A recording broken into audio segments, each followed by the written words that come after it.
And then the whole joint thing, Mary takes the joint away. I cannot tell you how many goddamn idiot adults sent me joints. Buy my novel, Escape from the Village, from major booksellers online. Go to escapevillage.com. Subscribe to the Substack. Go to fountainheadforum.substack.com. Support the forum. Go to buymeacoffee.com/fountainheadforum. Thank you. Heather Hartman, Heather Hartman. Welcome to the party. Oh, this is Fountainhead Forum 478. I'm talking to Claudia Lamb, who was a very hardworking child star in the 70s and was on the show Mary Hartman, and she's did a lot of commercials and then got into TV news later in life. And she's always been a media. We're going to talk about child stars, the pitfalls of being a child star, some of the interesting things that happened in the 1970s, and just wherever else. I know this is going to be a fun show. How are you, Claudia? I'm doing well. Thank you for having me. I hope you are having a really good day. Yes, I think I'm going to have a good day. So Uh, you you pretty much from what I hear, you pretty much were almost acting or modeling from the beginning. Is that fair to say? I mean, you yes. I mean, I'm a piker compared to somebody like Jodie Foster. She was a year and a half.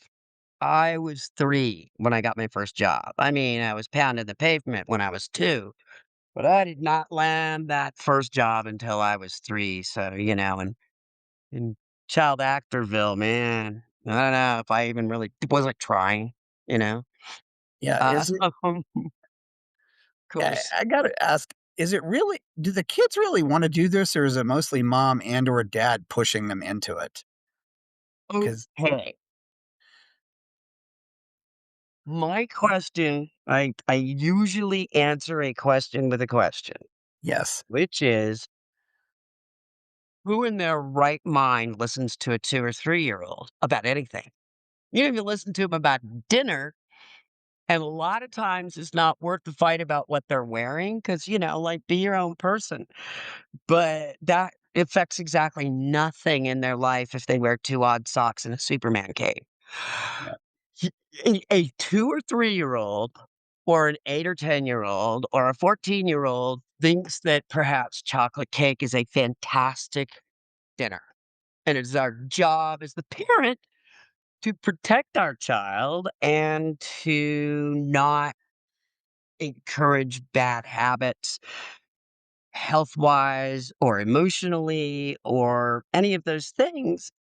Um, and I don't know a single 3-year-old that is really good at parallel parking and getting themselves to an interview on time. And it's really hard for 3-year-olds to sign the check, to pay the photographer, and I am being absolutely sarcastic, and I know you know that, and I just wanna Yes. clarify for folks who might not know that Yeah. this is all tongue in cheek. Well, I am not a fan of child performers and child sports figures. It takes so much from every child's performer, and a child's job is to be a child. yeah, That's local theater, have at it. Kids theater, have at it. yeah, And until a child is able to actually look at what it takes to get to an interview and get a an agent, um, until that point, the children that you see, they do not have consent. They cannot give consent. And every child you see under the age of 18 that is not emancipated has had an adult sign for them. Contract slavery. Children they cannot sign a contract without an adult co-signer. I remember that was the one thing that I'd be like, "Hey, I'm here to sign." They'd be like, "Oh no, you're not part of this. You just sit over there. We're gonna do it." The adults are gonna do all the signing. And I have a dear chosen family member who has pointed out that An adult signing a contract for a child and committing them to a third party is literal human trafficking. The children have no say. If you don't want to do it, tough. Your guardian signed your rights away. They signed your likeness away. They signed your time away. They signed your childhood away. And so that's the deep part to begin with. And don't worry, I have some funny stories, I swear. But this is a really, really serious subject. And I everybody and their brother that's my age is writing a memorial. Woof! A memoir, not my own obituary. I tackle that very difficult question in the first essay, the first chapter. And the answer I will give anyone is a child's job is to be a child. Yeah. A child's job is not to make enough money to go to college. A child's job is not to not waste their God-given talent. If a child has God-given talent, think how much better it will be when they are older and they can consent and they can have some preparation so that when they're faced with a bunch of pressure that they know how to deal with it or how to ask for help. And when they're old enough that they can understand if someone is violating their personal space, if someone is abusing them, that they can come and say, "Oh my God, this is so horrible." Any one of those things would have really saved me from a lot of abuse.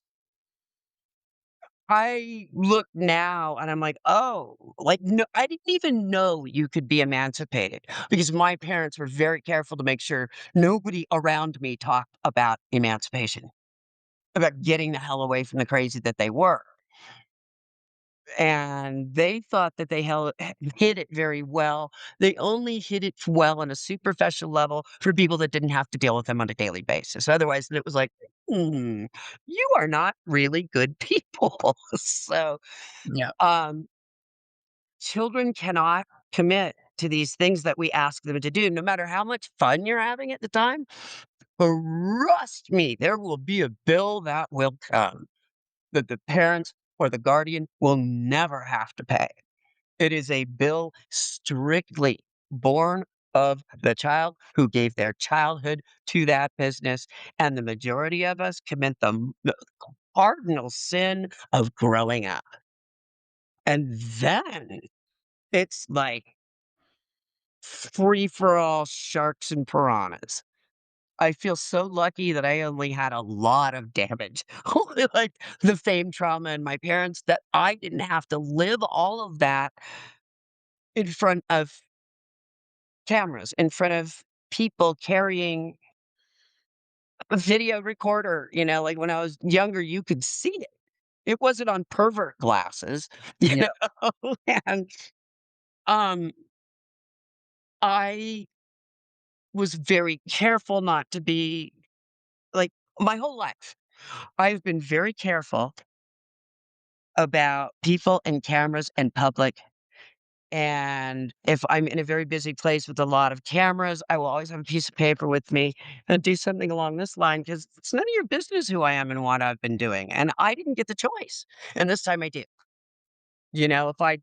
If I planned ahead, I could get some Groucho nose and glasses and really make it difficult for the people trying to do Oh, yeah. because it's people all over creating content, not making art, creating content, and not really caring who is in their background. I'm like, "Damn, at least we got freaking releases," you know, in the business. At least the background people had some say whether they were gonna be there or not. Yeah. I Yeah. can only imagine what it's like for them now with social media and everything else. It's got to be a complete circus. I don't. Yeah. When I was 20, yeah, it would have been like 1984, 1985, 1985. Was at a friend's cabin, and someone did one of those joking, Senator, like where they jump out and take a picture of you, right? I wasn't holding the bong. The bong was on the table next to the chessboard. Yeah. And I freaked out, and I'm like, "You've gotta give me you gotta give me the picture, and you gotta give me the sheet," the 3 thing. It was an Instamatic type thing. I'm like, "I'm not gonna make you give me that whole thing, but I want the extra," the, I want the negative, and I want the print. And, like, I want you to open the envelope in front of me because I do not need that getting out. Can you imagine having that kind of shit fit in this day and Oh, age? yeah. People would be like, "Ha, ha, ha, ha, ha."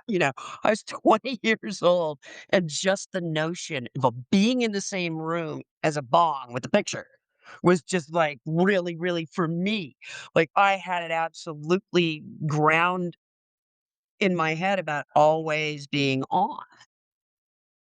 And, um, yeah, so now, I mean, no one would even, like, bat an eyelash. They'd be like, "Is that a bong in that picture? Huh. Yeah, that looks like a nice one." But, now it wouldn't be anything. Now it's everywhere. Like I said, there's perfect glasses and people's phones, and, um, I cannot imagine, doing the mortal sin of growing up in front of what's going on right now. I I I Yeah. I can't. Like, I think my head would have exploded or something because I was already trying so hard to be perfect. And at the time, I'm not exactly, I am neither tremendously skinny nor am I overweight. I'm pretty middle of the BMI thing going right now. When I was 18 years old, I was a size 0. I wear a size 10 right now. I was a walking skeleton because that was as much as I was being allowed to eat, and what I was forced to be this just I was skeletal. Mm. And, like, at one point, I was 118 pounds, and I was not allowed to get over 120 when I was almost 5'10". And it was like weigh-ins, and Yeah. it smashes in the head and stuff. And that was so unhealthy, everything about that. And, like, nobody around me indicated that maybe, and, like, a lot of people I knew from the time, a lot of friends were like, "Wow, you were so crazy skinny. I was really worried about you." Look, thanks for saying something.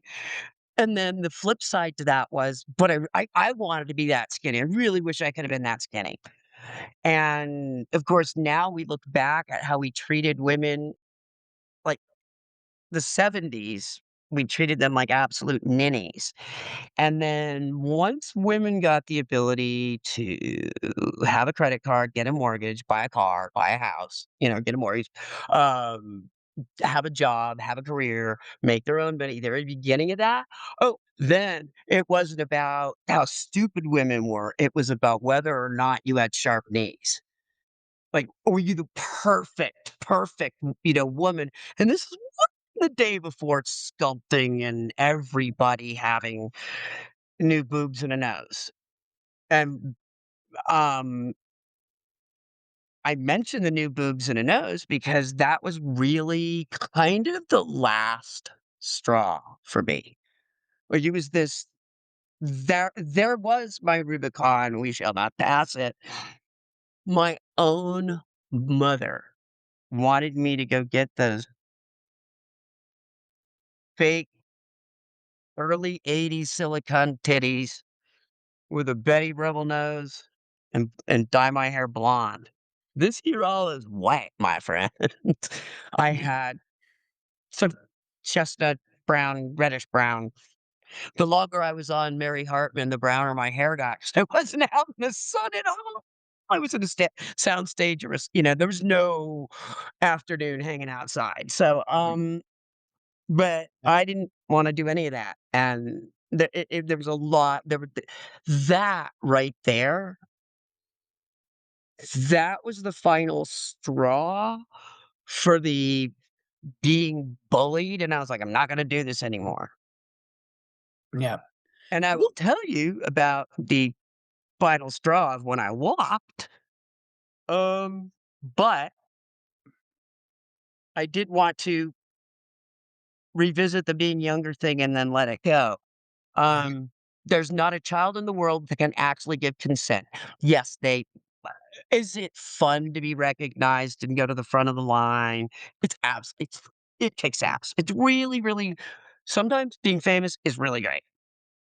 Yeah. And then if you decide you don't wanna keep chasing that, you have to most child performers, you have to get a job because the 95%, and that's pulled straight out of my ass from the people that I know, and a group that I've been in.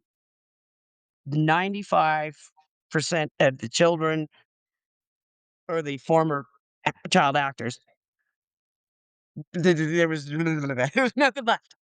Mhm. Happened, the people like Gary Coleman who sued their parents had the wherewithal to sue them because it was a lot of money. Yeah.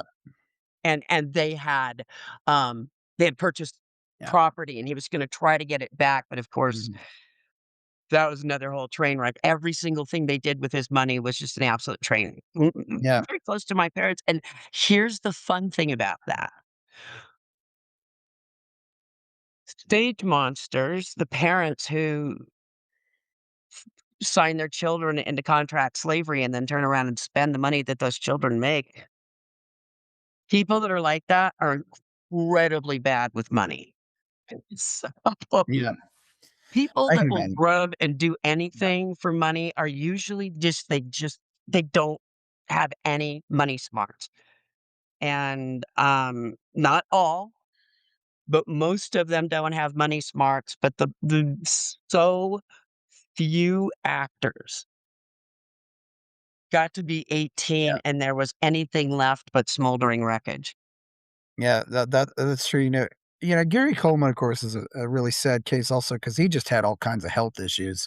And I mean, to me, I'm like, yeah. that is where it begins right Yeah. there. Yeah.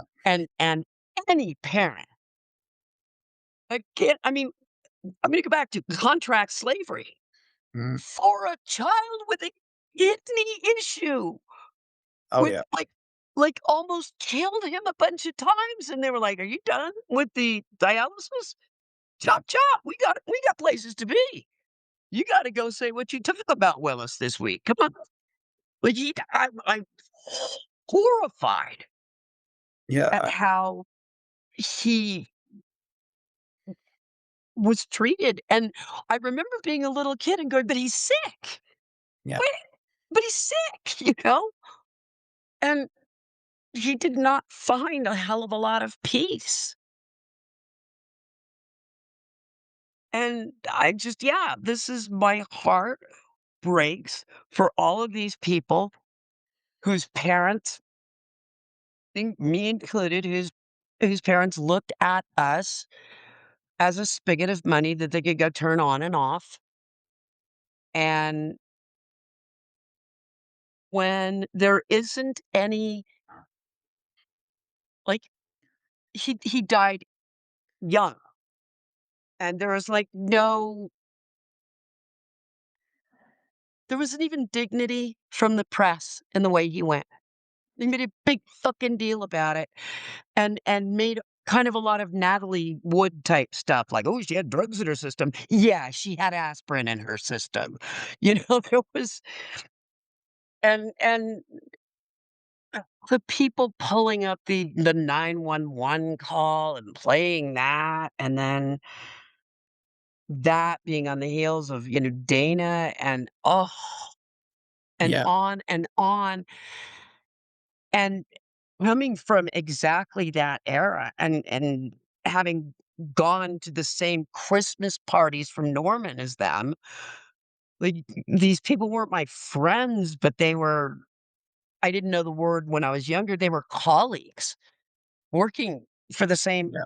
company, and It was horrifying what the parents did. It was horrifying what the state didn't do, and it was horrifying what the paparazzi did do. And one of the things that I want for child performers, I want them to have least as many protections as the dog has on set. Children have fewer rights than the animals that are being paid to be there. And that is Yeah. that's sickening. And it's something I've been saying for what, how many years, how many decades now? Yeah. And there's no thing at the end of any production crawl on a movie or a TV show that says no children were harmed in the making of this. But you Yeah. better fucking believe that no horses were hurt. Does That, that that, mean I want horses to be hurt? Hell no. I want children to have as many rights as the horse does. I am 62. It has been 60 years. And basically, what has changed is fuck all. Oh, yeah, fuck all. That's all that's been changed. If you want to put your kid on YouTube, there's absolutely nothing to stop you from putting a child on 24 hours of Truman. You can do the Truman Show, and there's absolutely nothing to stop you from doing it. And there's yeah. no way the child can come back and sue you for that money because it wasn't yours. That you are, this is the gray area. And the one thing I learned when I was a young adult was that bad people, will look for areas where there are no laws written and then exploit that and cheat people. Identity theft to begin with. Yeah, and Right? unfortunately, there's some people on YouTube and stuff doing really weird stuff with kids. Yes. Okay. So It's rather sick. Yeah, it's very, very, very upsetting, and there's nothing you can do about it. yeah, There's nothing you can do. And they are monetizing childhoods in a completely disgusting way. yeah, And if they want to, and CPS has been called, they just roll over somewhere else and then it starts again. Then that is not a great big secret. That's what child abusing parents have done forever. yeah. Before the charges can get filed, you roll into a new state, and then it all has to start again. Yeah, I did want to ask you, regarding eating disorders and anorexia. Do you think the death of Karen Carpenter shed any light on that at all, or not? I remember where I was when I heard about Karen Carpenter dying. I Yeah. was driving to my afternoon, evening classes that my parents didn't want me to be taking at Cal State Northridge. And I kind of didn't know the word for it, but of course, when you're in Hollywood, it's like, is it cocaine or anorexia? Por que los dos, and why not both? I remember thinking, like, why did she like? Because in my little mind, she was old and hadn't done anything in a while since I was a little kid. Literally hadn't done, like 5 years ago, she had streaming hits and all that. Like, I didn't kinda put that together because when you're young, you don't. You cannot because you do not understand that every year you get older, your years goes much faster. And it's a math thing, kids. So yeah, I was driving to class, and I really I remember thinking, like, they're making a big deal about this woman, and she just sang some pop tunes, and then the older I got, the more I understood what a phenomenal talent she was. Oh yeah. I was at the I didn't know what I didn't know, 17 or 18 years old. What I recall is that a lot of men made jokes about her starving herself to death. A lot of jokes about Halloween skeletons being, Karen Carpenter Barbies. But there were so many cruel jokes at that point about anybody that was suffering, and that was the very beginning of the AIDS epidemic. that whole time when people were sick, but we didn't know why. Yeah. And, um, so the death of Karen Carpenter was like back to school night. The people that show up with empathy are the ones that really don't need to be there because they already have the empathy, and the ones that didn't don't show up. So the people who had empathy and have empathy Mhm. for mental health struggles, they were there. And the people weren't, they were just giant assholes. And they were the ones that were making the roll age jokes about sick people in wheelchairs. Oh, And they're just the what was acceptable for as jokes that adults told children right now would get me fired from almost any job. They were staggeringly cruel. They were racist. They were bigoted. They were misogynistic. And that was comedy. That was jokes people tell. So when I hear people my own age whine about how you can't tell a joke anymore, I'm like, well, yeah, not most of the fucking stuff we were saying. It was awful. Just damn. And that the whining that you can't punch down or be a bigot. And we all thought in the back of our mind, we were the good guys after all. Didn't we beat the Nazis?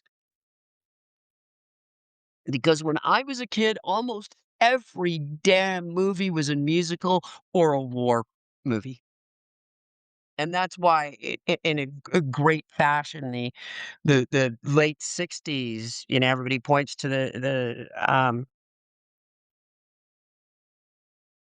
uh, I am The Graduate. I can only think of the word The Candidate. I'm like, "Not it." yeah, The So The Graduate, Graduate yeah. was very different, and it made people angry because it wasn't one of these formula things, and, um,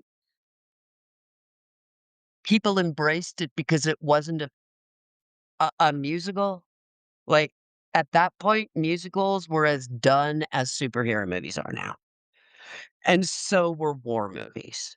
We'd been fed Yep, a diet of war movies since the beginning of the 40s. So, mid 40s. And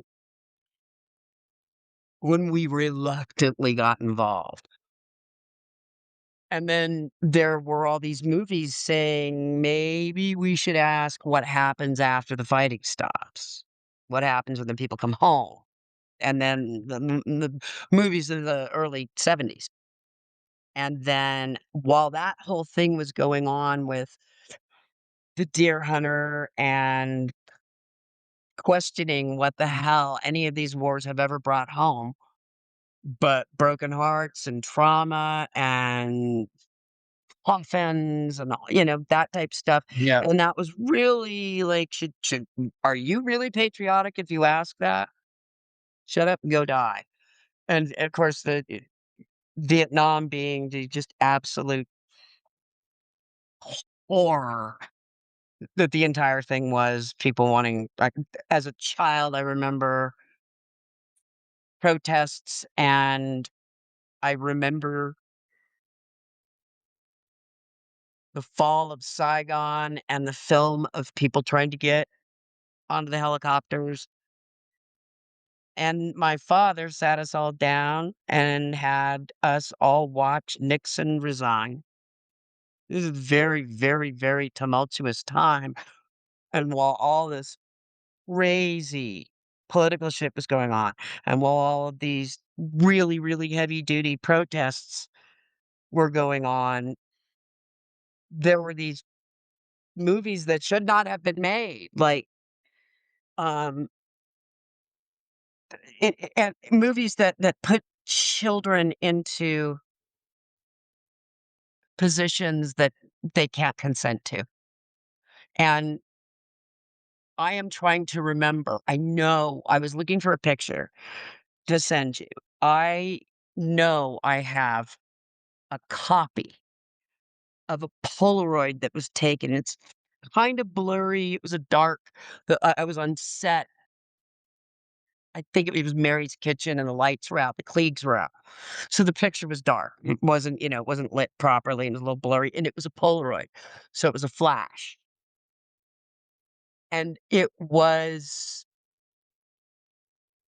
when um, Smut had come to Fernwood, and there were sex workers and whatnot downtown. Yes. And one day, what's that?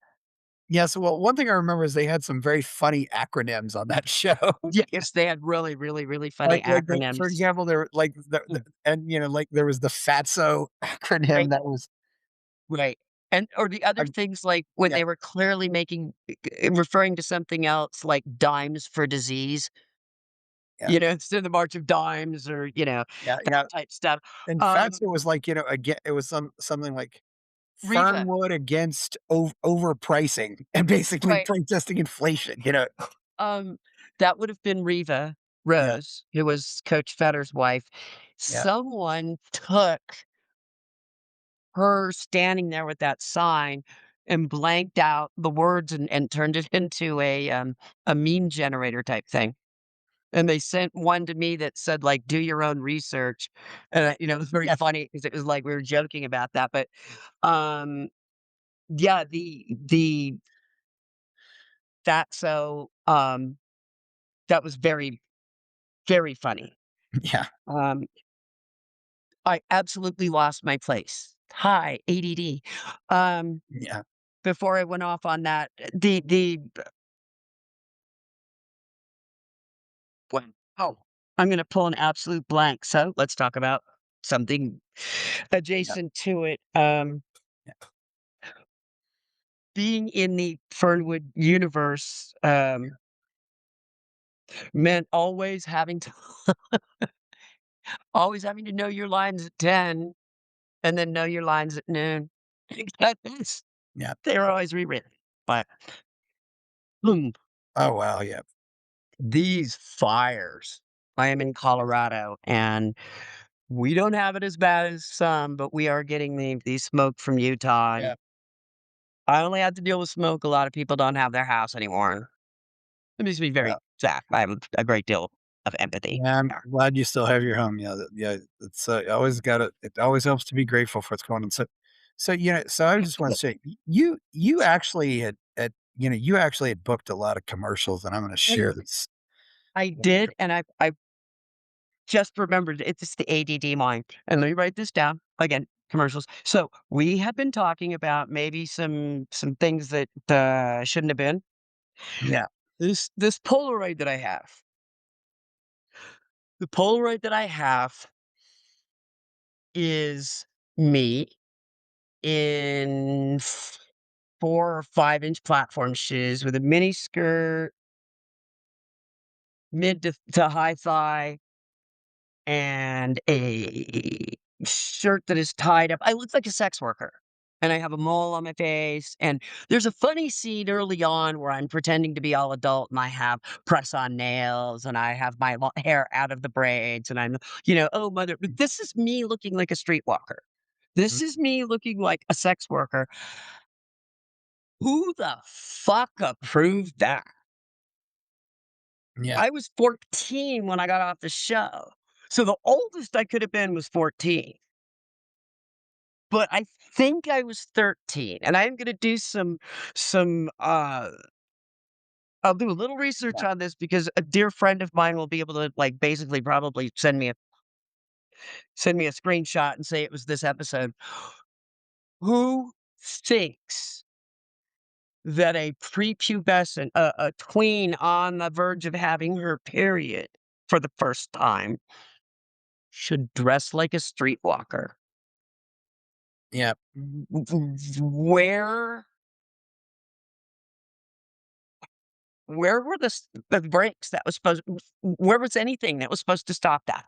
yeah, My mother didn't stop it. My teacher didn't stop it. And I loved my teacher, but my teacher couldn't have done anything about it unless my mom wanted it stopped. Yeah. And I thought it was a hoot. I laughed. That was so funny. And all I could think when a few weeks ago, Courtney Stoddard came Courtney out and Stoddard, yeah. yeah, and it was like, why the hell was I doing a scene with Jason Alexander putting his phone on my tits? Like, why? Like, and the older I get, the creepier it is. You know, when I think about the director was all for it.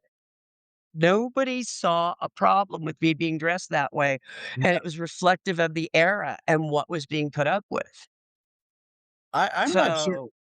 So, I think she might have been lying about her age, but I'm not sure. But anyway, which yeah. who Courtney who Stoddard. Courtney Stoddard. um I she may have been, but Yeah. she may have been 17 or 18.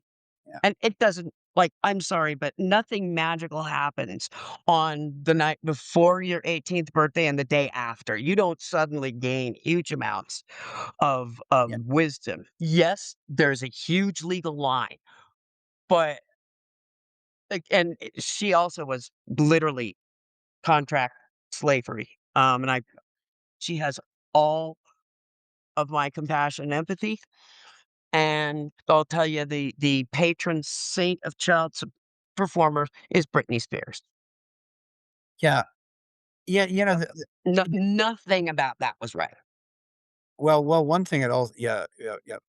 So anyway, I did want to, you had actually done a lot of work. And one Yeah, thing you look got, back to the commercials. yeah, I want to show the one commercial you did. This Yes. is the $100,000 bar commercial. Yes. Yeah, you're in this commercial. That's right. There's Todd Bridges, who was later on Different Strokes. And My buddy. then this is you. $100,000. Chewy, chewy caramel. You got Lots of toasted you got your crunches. face on a candy bar. Yeah, that had to be wild. Yeah, that was shot in June of 1975. Yeah, June of Um, 1975. Good. yeah, I in the months before I got just the lead up to Mary Hartman, I did 5 commercials in 6 months. And I was 11 years old, Mhm. and, I was You already ahead a grade in school.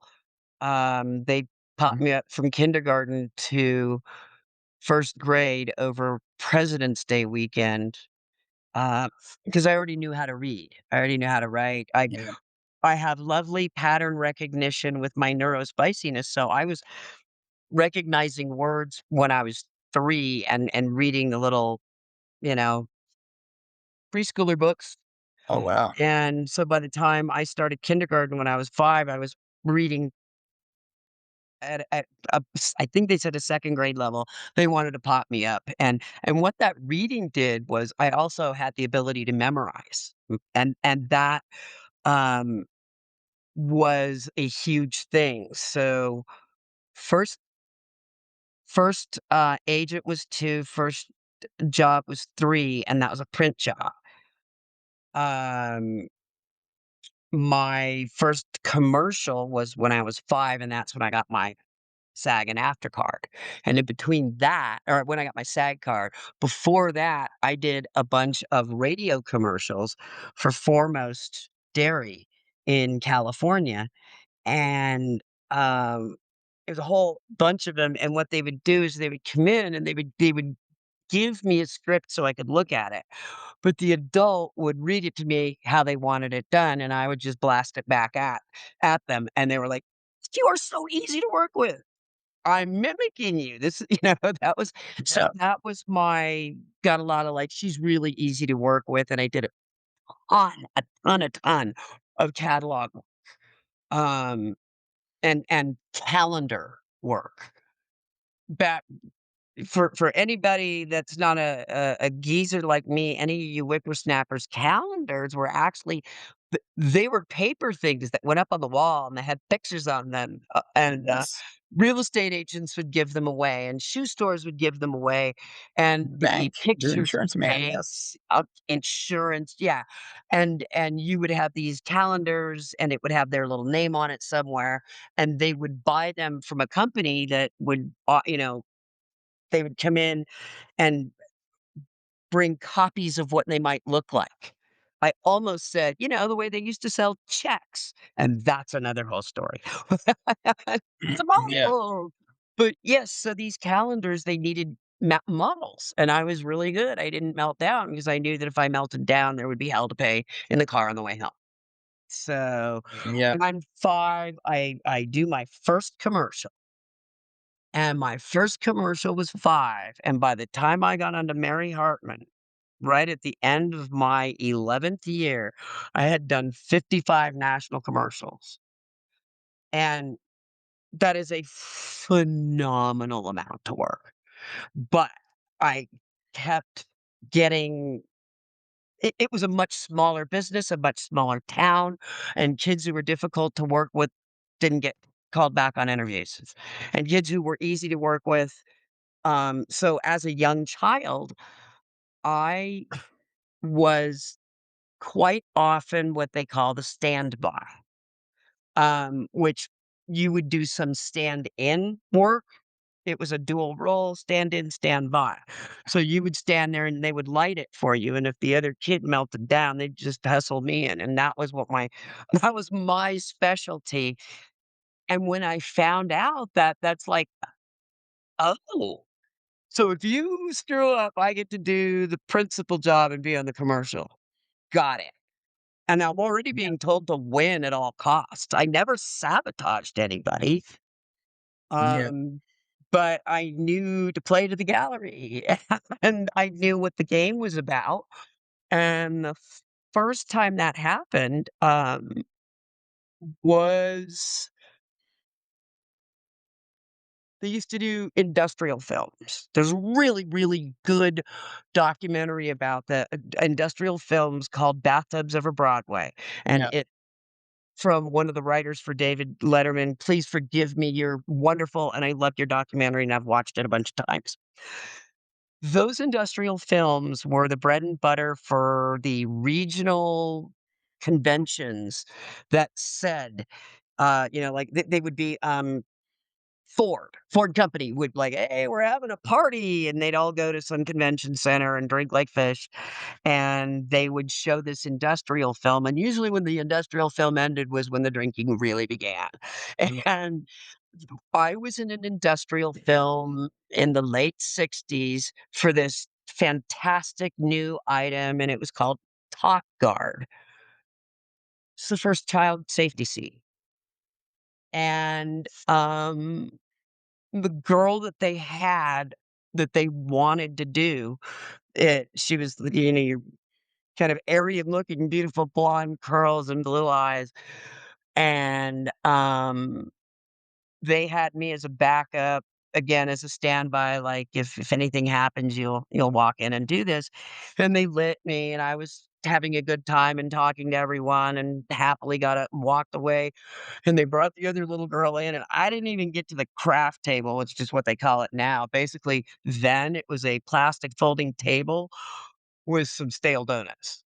But yeah, stale donut's better than no donut. And I'm on my way to get a donut, and the little girl comes in, and she just kind of like stopped and looked around, and there were all these lights and filters and people and the camera, and she just flew out and started just crying, just not having any of it. It terrified her all, and they hustled her off and brought me back, and I finished up, and, they were very, very kind to me, and I remember thinking like, "That's not so bad. Boy, that was good," and they gave me a stuffed bear. And I'm like, "That was cool. Never got a stuffed animal before."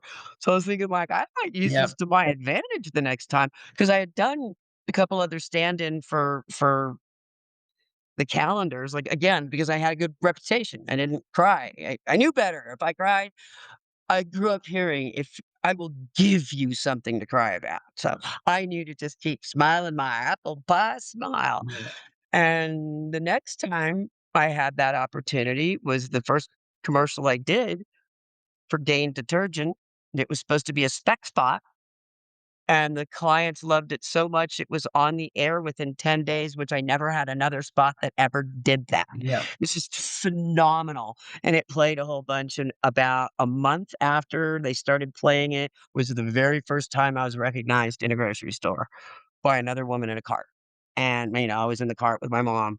Um, so the Gain commercial, again, it was a set of a suburban housewife. They're always so hot, and the kids are always so cute. Kids sitting in a high chair, banging away with the wooden spoon, making a lot of noise, and mom is just having a headache and not seen as off camera. She's having a mother's little helper. I kid.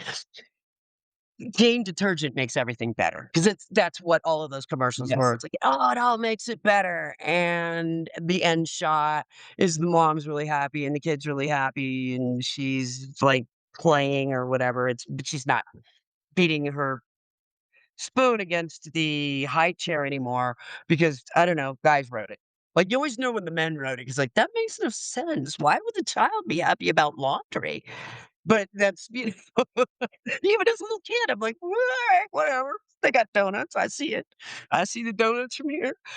And, the little girl who they actually wanted physically to do it would get in the high chair. Yeah. And she's like, "I'm a big girl." And I was like, "Yep, you are. You're a really big girl. Keep that thought. Hold that thought. Do not let that thought go." And, I was absolutely like, "Okay," and I think I may have even when they were lighting me, I'm like, "This is fun. Can I do this later?" Like, basically, "I'm up for anything." And she wouldn't get in, and we were both turning into a pumpkin. There's only a certain amount of time children under the age of 5 could work. It's the times are different now, but it was 2 hours, I think, instead of 2 hours instead of 3, and then when you hit 5, it's like, you can work the same amount of hours as a 17-year-old. You're good." Mm. Yeah. But, so yeah, we were gonna turn into pumpkins, and they just basically said, "Great, go back to the teacher." They're like, "You put that donut down." I was like, you know, and went back and we shot the commercial, got it in the can, it got edited, and that was that. And that was how I got my Screen Actors Guild card. And then I got my after card, because I had done the earlier radio work, and then, went ahead and there was a Monsanto presents Nancy Wilson, not the Jewish Nancy Wilson, the wonderful jazz singer, Nancy Wilson. And And I not the played Nancy blues. Wilson who was in Heart either. Yeah. Yeah, not that one either, Yeah. exactly. No, the other, Nancy Wilson, the jazz singer. And I can honestly say I was in the same TV show as Sammy Davis Jr. Did I meet him? Hell no.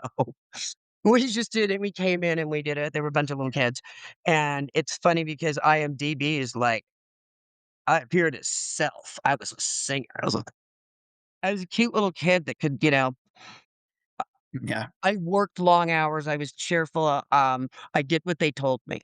And um, that was very, very valuable. Yeah. And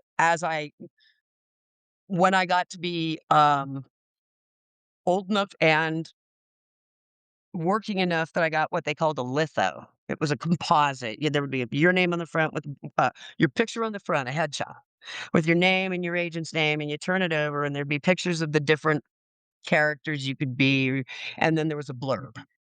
There was a blurb that they had about you, and oftentimes they used the same blurb. And I am pulling up mine. Um, My blurb was kind of interesting in that it stayed the same from when I was 5, and it really, really, really just changed, I think, 2 words in the entire time, and it says and it goes, "Claudia Lamb," and it has my birthday, and my birth date is wrong, by the way. My parents had it wrong for so many years because I wasn't really that important. But we get to that. Has my height, my weight, my hair, my eyes. And then it says Claudia has earned extensive commercial and photographic credits. Her pixie charm and warm personality are among her outstanding qualities that are captured well on film. She is an outgoing, intelligent youngster who takes direction well. She relates easily to both adults and children. She has studied flute, swims well, and is becoming a fine young baton twirler. That was my blur. And it was like Wow. it used to say I'm becoming or I'm studying ballet. And eventually they couldn't even kid about that. Mhm. Because the size of me. Yeah. Too tall for it. Yeah. But yeah, that was the blurb. And those were like, when you look for an apartment and it says cozy, it means small. All those buzzwords. Those buzzwords meant I won't cry on set. I will follow direction. I can work long days.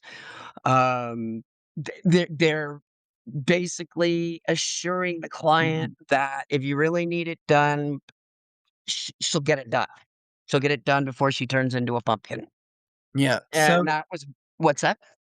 So I wanted to get on to Mary. So Yep. what was your audition? You had a very interesting audition for Mary Hartman, Mary Hartman. God, yes, I did. Yeah, this is a great story. Yeah. If you've seen the very famous, The Room. Oh, hi, Greg. The worst movie ever.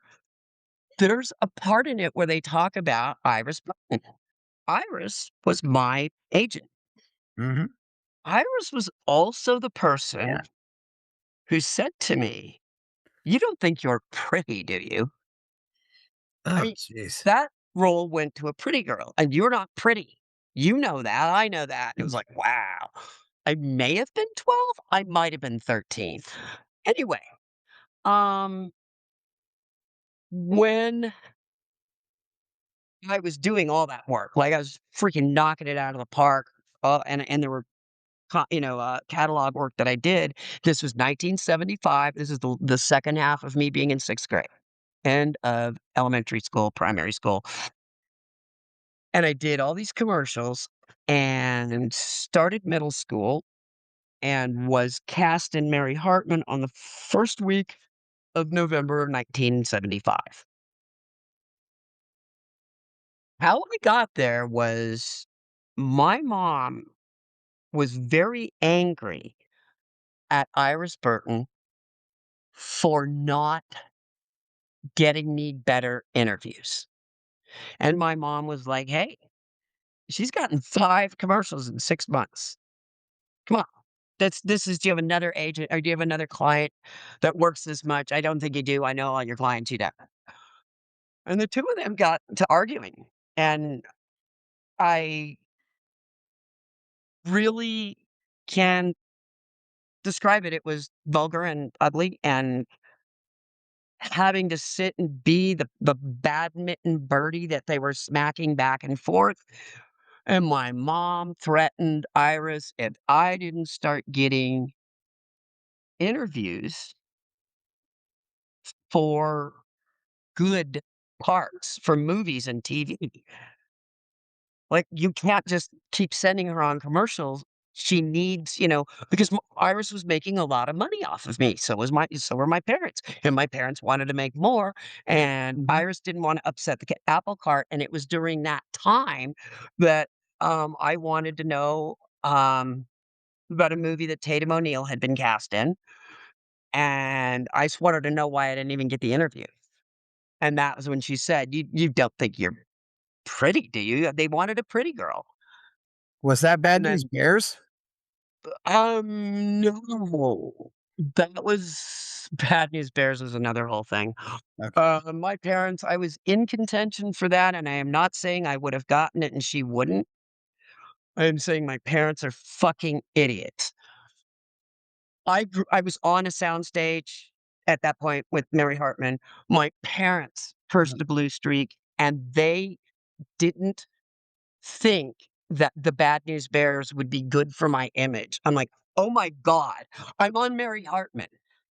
26 deaths in under 2 years, and all these different I'm like, "Oh, wow." And then my parents had this thing where, like, Claudia doesn't feel comfortable cursing that way. And the hilarious thing was, at the end of 4th grade, I had to basically I was called on the carpet for using language, teaching other kids.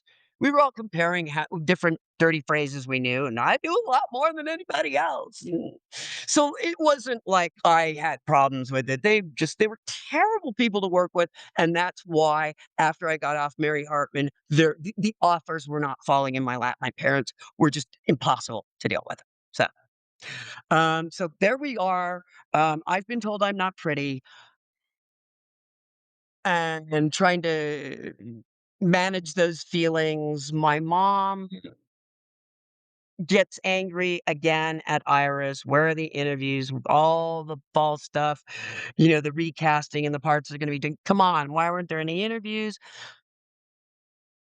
And Iris sent me on this uh for Mary Hartman for this Norman Lear show that they're going to be doing, and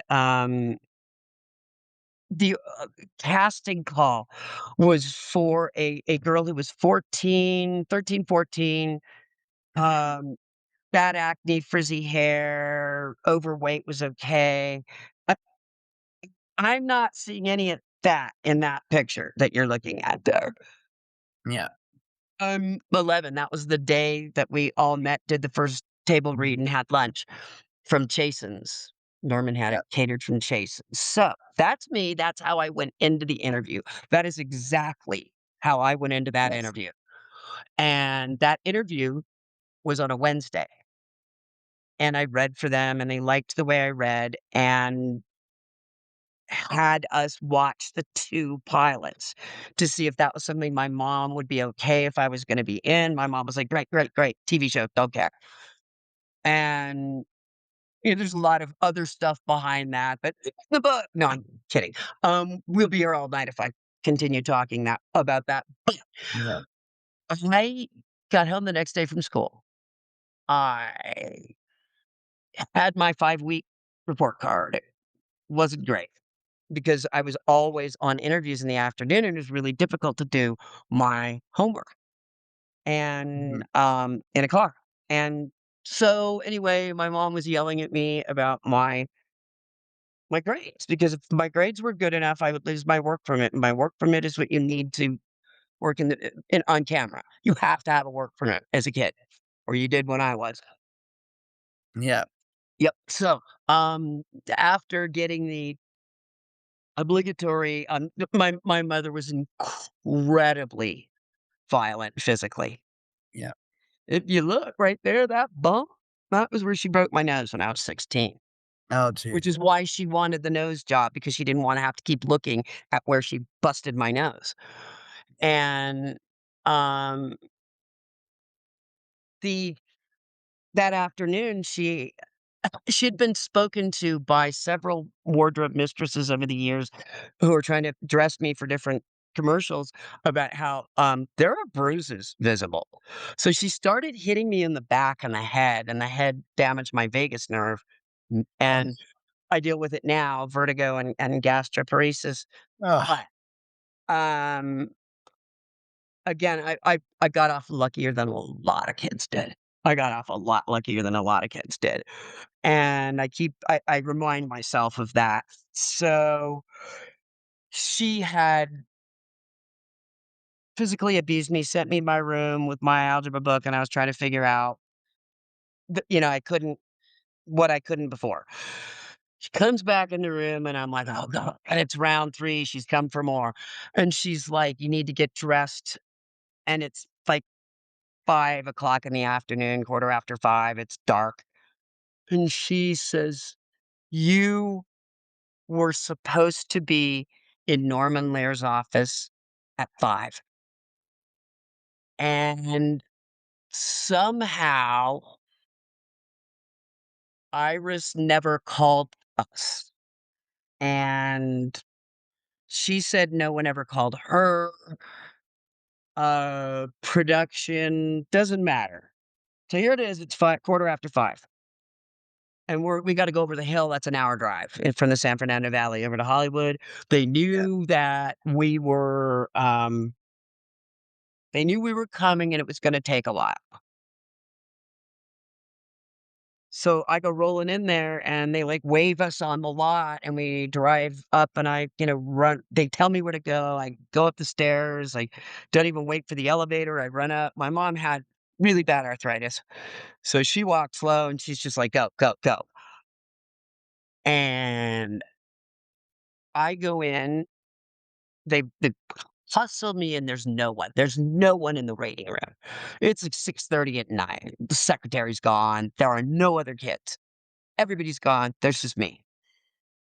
And open the door and there's like Norman Lear and Al Burton and I think Joan Darling was there and Jane Casting and Louise and there were these people in there and they were very happy to see me. They were very polite.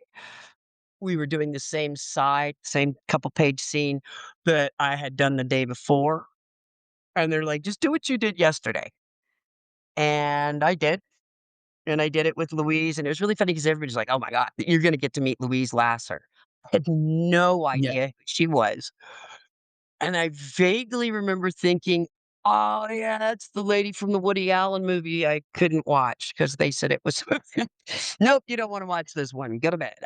So Yes. that was, yeah, one of the few times when my parents were like, on the money.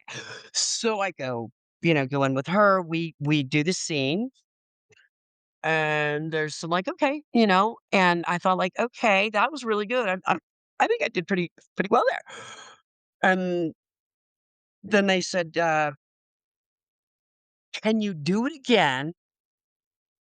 And this time, mime that you're getting orange juice out of the refrigerator and be really sincere about the dress because you're trying to distract your mother from talking to you about sex. Yeah.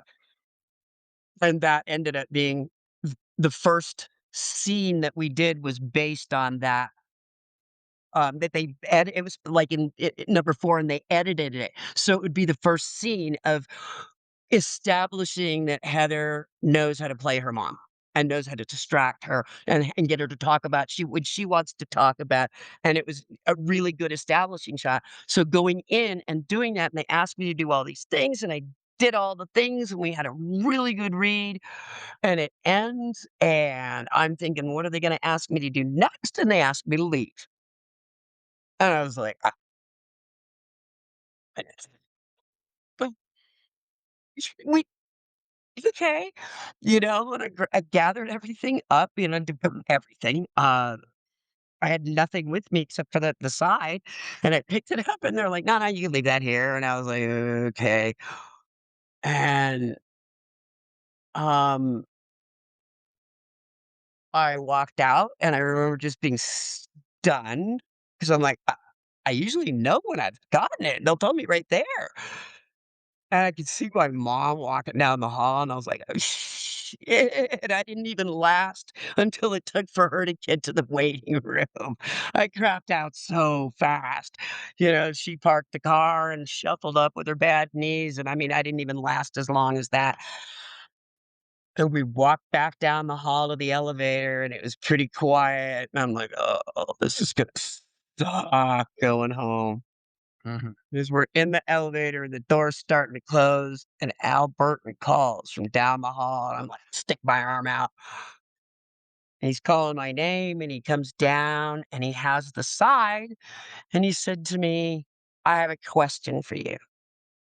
You were so good doing this. Would you like to be a member of the Mary Hartman cast? Would you like to work for us?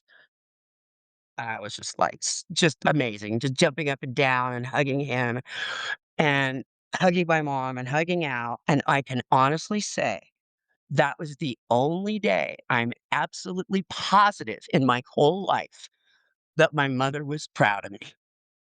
And I've never been able to get through that line in that story without getting to the point where you go, that was it. That was when she was proud of me. Wow. And yep. So I wasn't kidding when I said that my parents got my birthday wrong. Yeah. I had to have a social security card to get a paycheck. And I was like 2.5, 3 when they got the social security card. And every single thing they signed me up for, my social security card, my SAG card, my after card, my retirement benefits, elementary school, everything. They signed me up as December 4th. That's why it says that on my composite. And I got my driver's license when I was 17 years old. And the guy at the DMV goes, "Why did you why did you put the wrong birth date on this, on everything on this?" And I stopped for a minute and then I'm like, "Oh, you know what? He knows this is my first license and I bet he does this to all the teenagers." Pulls their leg and I'm like, "Right." And he like points and he turns it around. He goes, "You were born December 3rd." Oh, And I was like, uh," and I'm like, "Mom, you got my birth date wrong?" And, like, everybody in line, it was like the old E.F. Hutton commercial, "Kids Look It Up." They were all just like they stopped, it got quiet, and they were all, like, waiting to see what my mom would answer, and she does this, like and throws her hands up and her shoulders up, and she goes, "There's so many of you." I lost count. I was yeah. number 6 of 6, 5 older brothers, Yeah. and then ever after, she said to me that that was a joke, that of course I was born on the 4th of December, what the city was wrong. And I'm like, "Mom, this isn't a family Bible in bumfuck Virginia. I was born in Los Angeles. This is not a thing that happens." Yeah. And when she died, I was cleaning out her house of hoarding, and there was this box of all these like, there were a lot of catalog and pictures and things from Mary Hartman type stuff. And at the very bottom of this box was all the paperwork from the hospital when I was born. Not my birth certificate, but like the fake birth certificate they give you that was like, yeah, you really did have a baby. Everything says December 3rd. Yeah. Everything. But that was her. That was her in a nutshell was the narcissism was I really wasn't real to her. I was a means for making money. Yeah. And um so I actually started in radio when I was in my mid-20s Mhm. after I got off Mary Hartman, and we can go back and talk about Mary Hartman because there's a freaking hilarious stuff there. Yeah. But to wrap up my little bit of later life is that I left California when I was 20, and I came to Colorado. And it was along the lines of, "Mom, Dad, don't get out of bed. I'm moving, right when I get work. Don't wait up," and left. And I drove to Colorado from LA, and it was like the first week of June 1984. Yeah. And I eventually got in touch with one of my brothers. And keep in mind, I didn't have a telephone in my apartment. Cell phones were not even a thing Yes. beyond car phones that were phenomenally expensive and Yes. purely for just status. Mhm. I Calling home meant getting a handful of quarters and finding a payphone, the quietest payphone you could, pumping them in and saying, "Hey, I'm still alive, proof of life, it's me. Uh, everything's fine." And one of my brothers going like, "You really need to call dad and mom. They're really upset." I'm like, "Oh, okay. Well, you know what? You can tell them I'm okay." I'm fine. I have an apartment, I have a job, I'm teaching acting, everything's great, call you later, bye. Yeah. And eventually, um, I did tell my parents where I was, um, I got married at the age of 22. I had a little boy at the age of 23. My little boy is going to be 39 this year. Mhm. I started in stand-up comedy at the end of the '80s. Like, I needed something to do for my writing and performing, so I started doing open mic night. And from that, I had an interview on a radio station. And from that interview, I was offered an afternoon job, like 2 hours a day, 4 days a week. It was honestly, it was the type of radio station that was so small that had squirrels running on, a wheel to keep it going, and you had to change the double A batteries. It was this tiny, tiny, little bitty radio station. But when you worked in your 20s, anyway, when I was, and I know a lot of people, creative people in their 20s, we have not yet discovered the idea of imposter syndrome. I think you can do anything, and then you walk out and you do it because you don't have anything in your mind going, "No, you can't." And I did this radio show for a couple months, and I realized that this was just not where I wanted to be, and so I started listening to AM talk radio, and I'm like, "Oh, I need to be on KOA. That's the station I should be on." So I send a tape and I send a letter to this program director at KOA, and I'm like, "Lucky you, I am available." I mean, it wasn't that, but it was very close to, "Lucky you, I'm available and you can hire me." And he was so blown away by the absolute balls, how much I believed in myself. He Yes. called me up, and the short version is when I was talking to him on the phone, my call waiting went off because he called me and I couldn't disable it. And he's like, "Oh, that's a call. Do you need to take it?" And I'm like, "Nope. The most important phone call in the world is the one I'm on right now. And whoever it is can leave a message." And he goes, "What if it's Hollywood calling back?" And I'm like, "Well, they're out of luck because I left a couple of years ago. I don't know why they'd be calling me. Do I owe them money for a parking ticket?" And he laughed and said, "All right, I want you to come in." We talked. And then he put me on. My first 2 hours was on Mother's Day in 1989. And then it went from there. And then as I've gotten older, I'm like, "Oh my god, this man was a legend in talk radio." He was the one that, like, freaking invented from, KGO radio in San Francisco, and he came to work in Denver for a couple of years, a year and a half, and then he was like, "I gotta go back to San Francisco." And I visited him there when my brother was getting married nearby. I visited him in 1991. I was doing talk radio. And one of his last, he was my mentor. He became my mentor and he would tell me all these things. And his last big piece of advice for me, the very first time I got Black Friday, when they changed the format, I called him up and he goes, "Look, be who you are. Don't try to pretend that you are anything else. Don't try to go middle of the road. Don't try to pretend you're conservative. Just be who you are.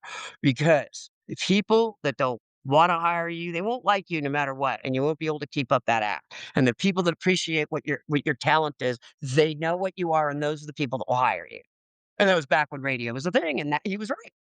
He was right, and being myself was the way to go, Yeah. and not selling my soul, and eventually, I moved from being a talk show host, um, to a reporter, and then, I did traffic reporting, and then regular reporting and anchoring, and then from anchoring, I moved on to producing, and I got a job at Bruce's old station in KGO in San Francisco.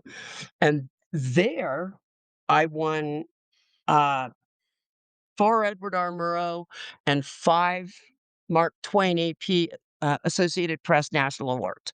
And I'm really proud of that work. I am so proud of that work.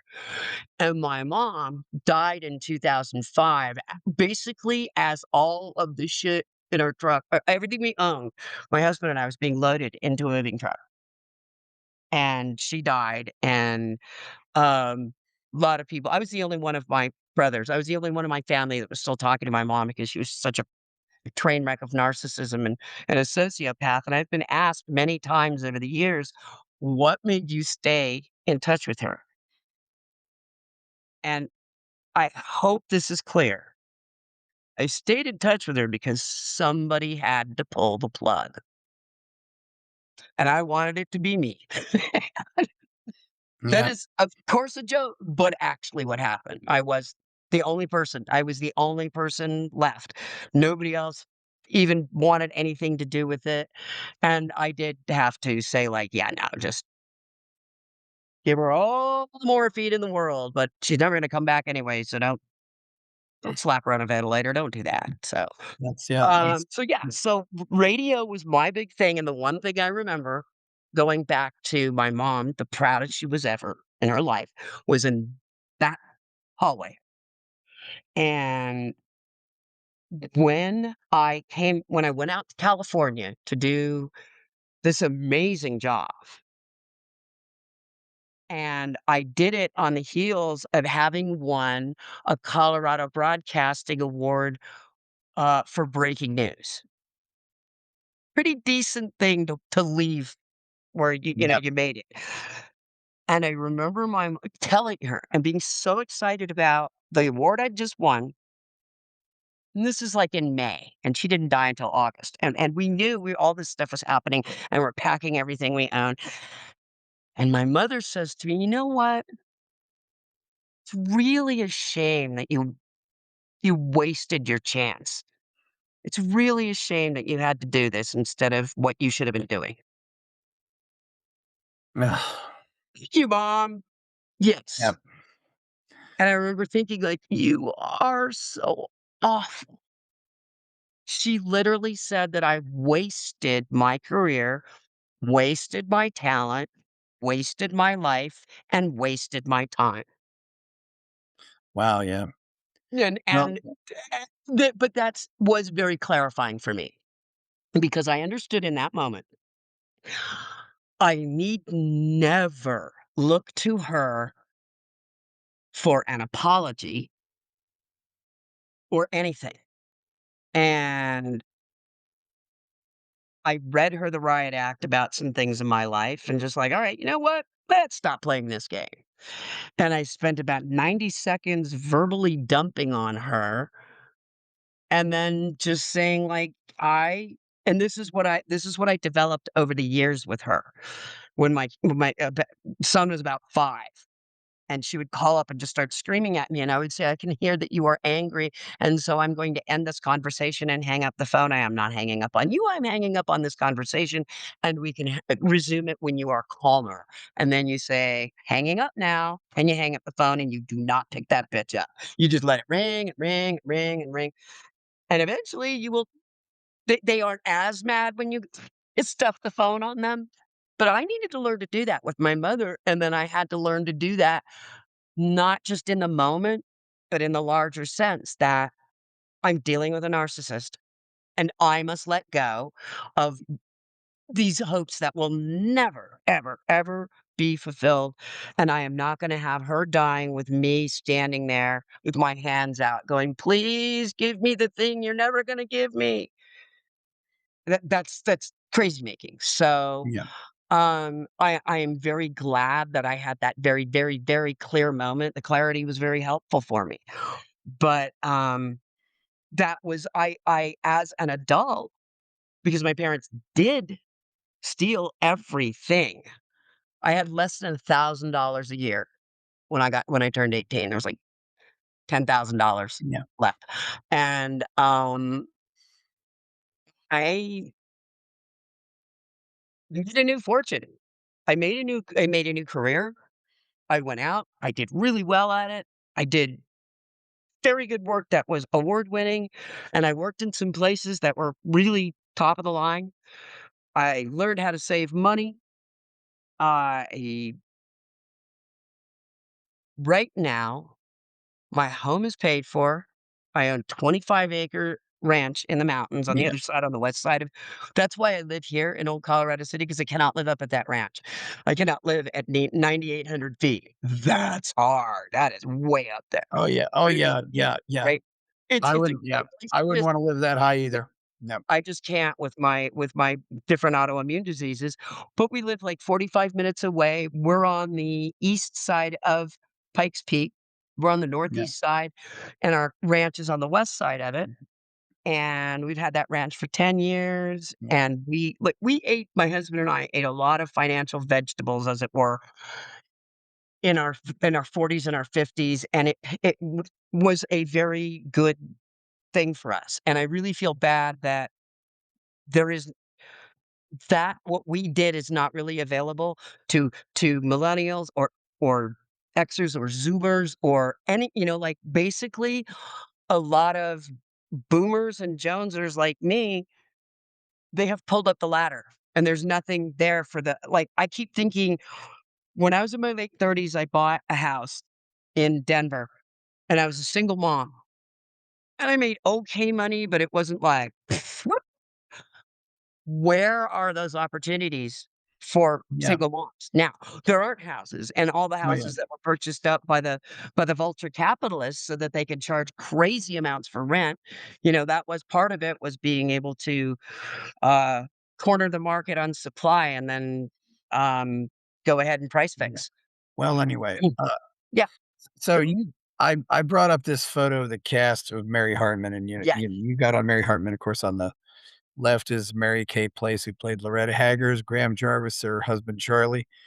Greg Malavy, of course, is Tom Hartman. Mary Hartman is Louise Lasser is Mary Hartman. Victor Killian is Mary's grandfather. There's Heather sitting with her head on you sitting on with your head on your hand, and then Dodie Goodman and Philip Bruns, who were Mary's parents, and of course Deborah Lee, who was Mary's sister Kathy, and of course, unfortunately, only Mary Kay and Greg are left of the people in this photo, and yourself, of course. Yep. Eventually it will be Highlander. We all know that. Yeah. Um, Sounds so like they this, really became a good it almost sounds like they became a family for you, though. yep. So, I was cast. Let us go back to the night in the elevators. Yeah. Al says, "Okay,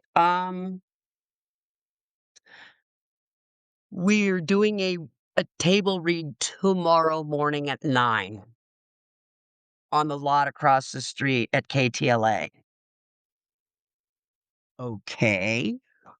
And because it was a long-term job, it was a 13-week job, we had to get a sign off from the counselor at school, and I still had a good my work permit was still good even though I had that D. And we got up the ass crack at dawn and then had to be at school when the doors opened and beg and plead, please sign this." And they did, they signed it. We had all the paperwork, and then we had to drive to the lot that became my home for the next almost 3 years, 2 years solid, and, got on the lot. There was the first table read, the first, last, and only table read, because we never had the time. We did 5 shows a week. Yeah. So we all sat around, and as a little kid, I was just, like, ready to stick Mm. fucking pencils in my ears because it was so boring. It was so boring. But I did grok that people were basically planting flags as to who they were in this. Everybody was asserting their power or whatever, and some people were kind of pains in the asses and some weren't. And we finished up that table read and we went down to stage 5, our home, for the next many hundreds of episodes. There were tables set up and we had a cast lunch, and Norman came in and said a few things, and the director said a few things, and we all had a little buffet set up by Chasen's, which was this Beverly Hills. It was it was there forever until it wasn't. It was, this old Beverly Hills restaurant Yeah. that you went to be seen in, and around the time when a lot of that ended in the early '80s, that's when Chasen's stopped being. And one of Norman's favorite foods was the chili from Chasen's. So they brought this whole big bucket of chili, and there were other things to eat, and we all got to know each other, so to speak. And everyone had a place card and a little gift at their plate. And mine was this little bag that looked like a pineapple, and it had some genuinely junk in it.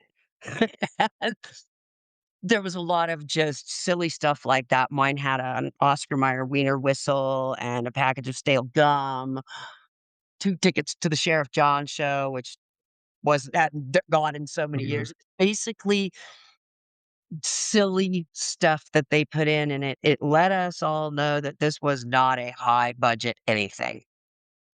That that is what this is not a high budget show, this is a low budget show, and get that in your head from the very beginning. After lunch, Yeah. we all had to do medical we had to get, uh, a quick look-see by a doctor to make sure that they could cover us with insurance. I have a copy of that first day, the first call sheet. And it's like we had lunch, and then the doc comes in and says, "Yeah, yeah, yeah, you guys are all good. We can get insurance on this." And then we all get in wardrobe and hair and makeup, and we're all doing it at different times because we need to go out and do this picture.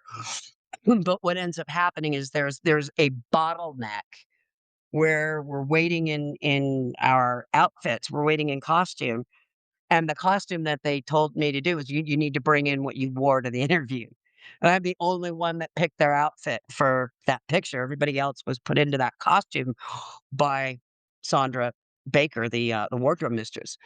And so I was one of the first people out onto the set because they didn't have to change anything. They didn't have to pin anything. Everything fit, and my mom braided my hair, and then she had to stop doing that because the union went, "Nope," the hairdressers, and I didn't have a whole bunch of stuff. I was a kid. I had eyeliner, I had mascara, pancake powder, a little bit of blush, nothing that looked like I had makeup on. So, Victor was there first, and then I came out, and, Phil was there in the earlier on, but as each person came out, w we were like, oh my god, look at that," and Mary Kay comes out in her, with the bouffant and the pink and the boots, and we laughed, and she twirled around and did her character, and we were all so amped up to begin with, and so we were, like, laughing way too hard at everything.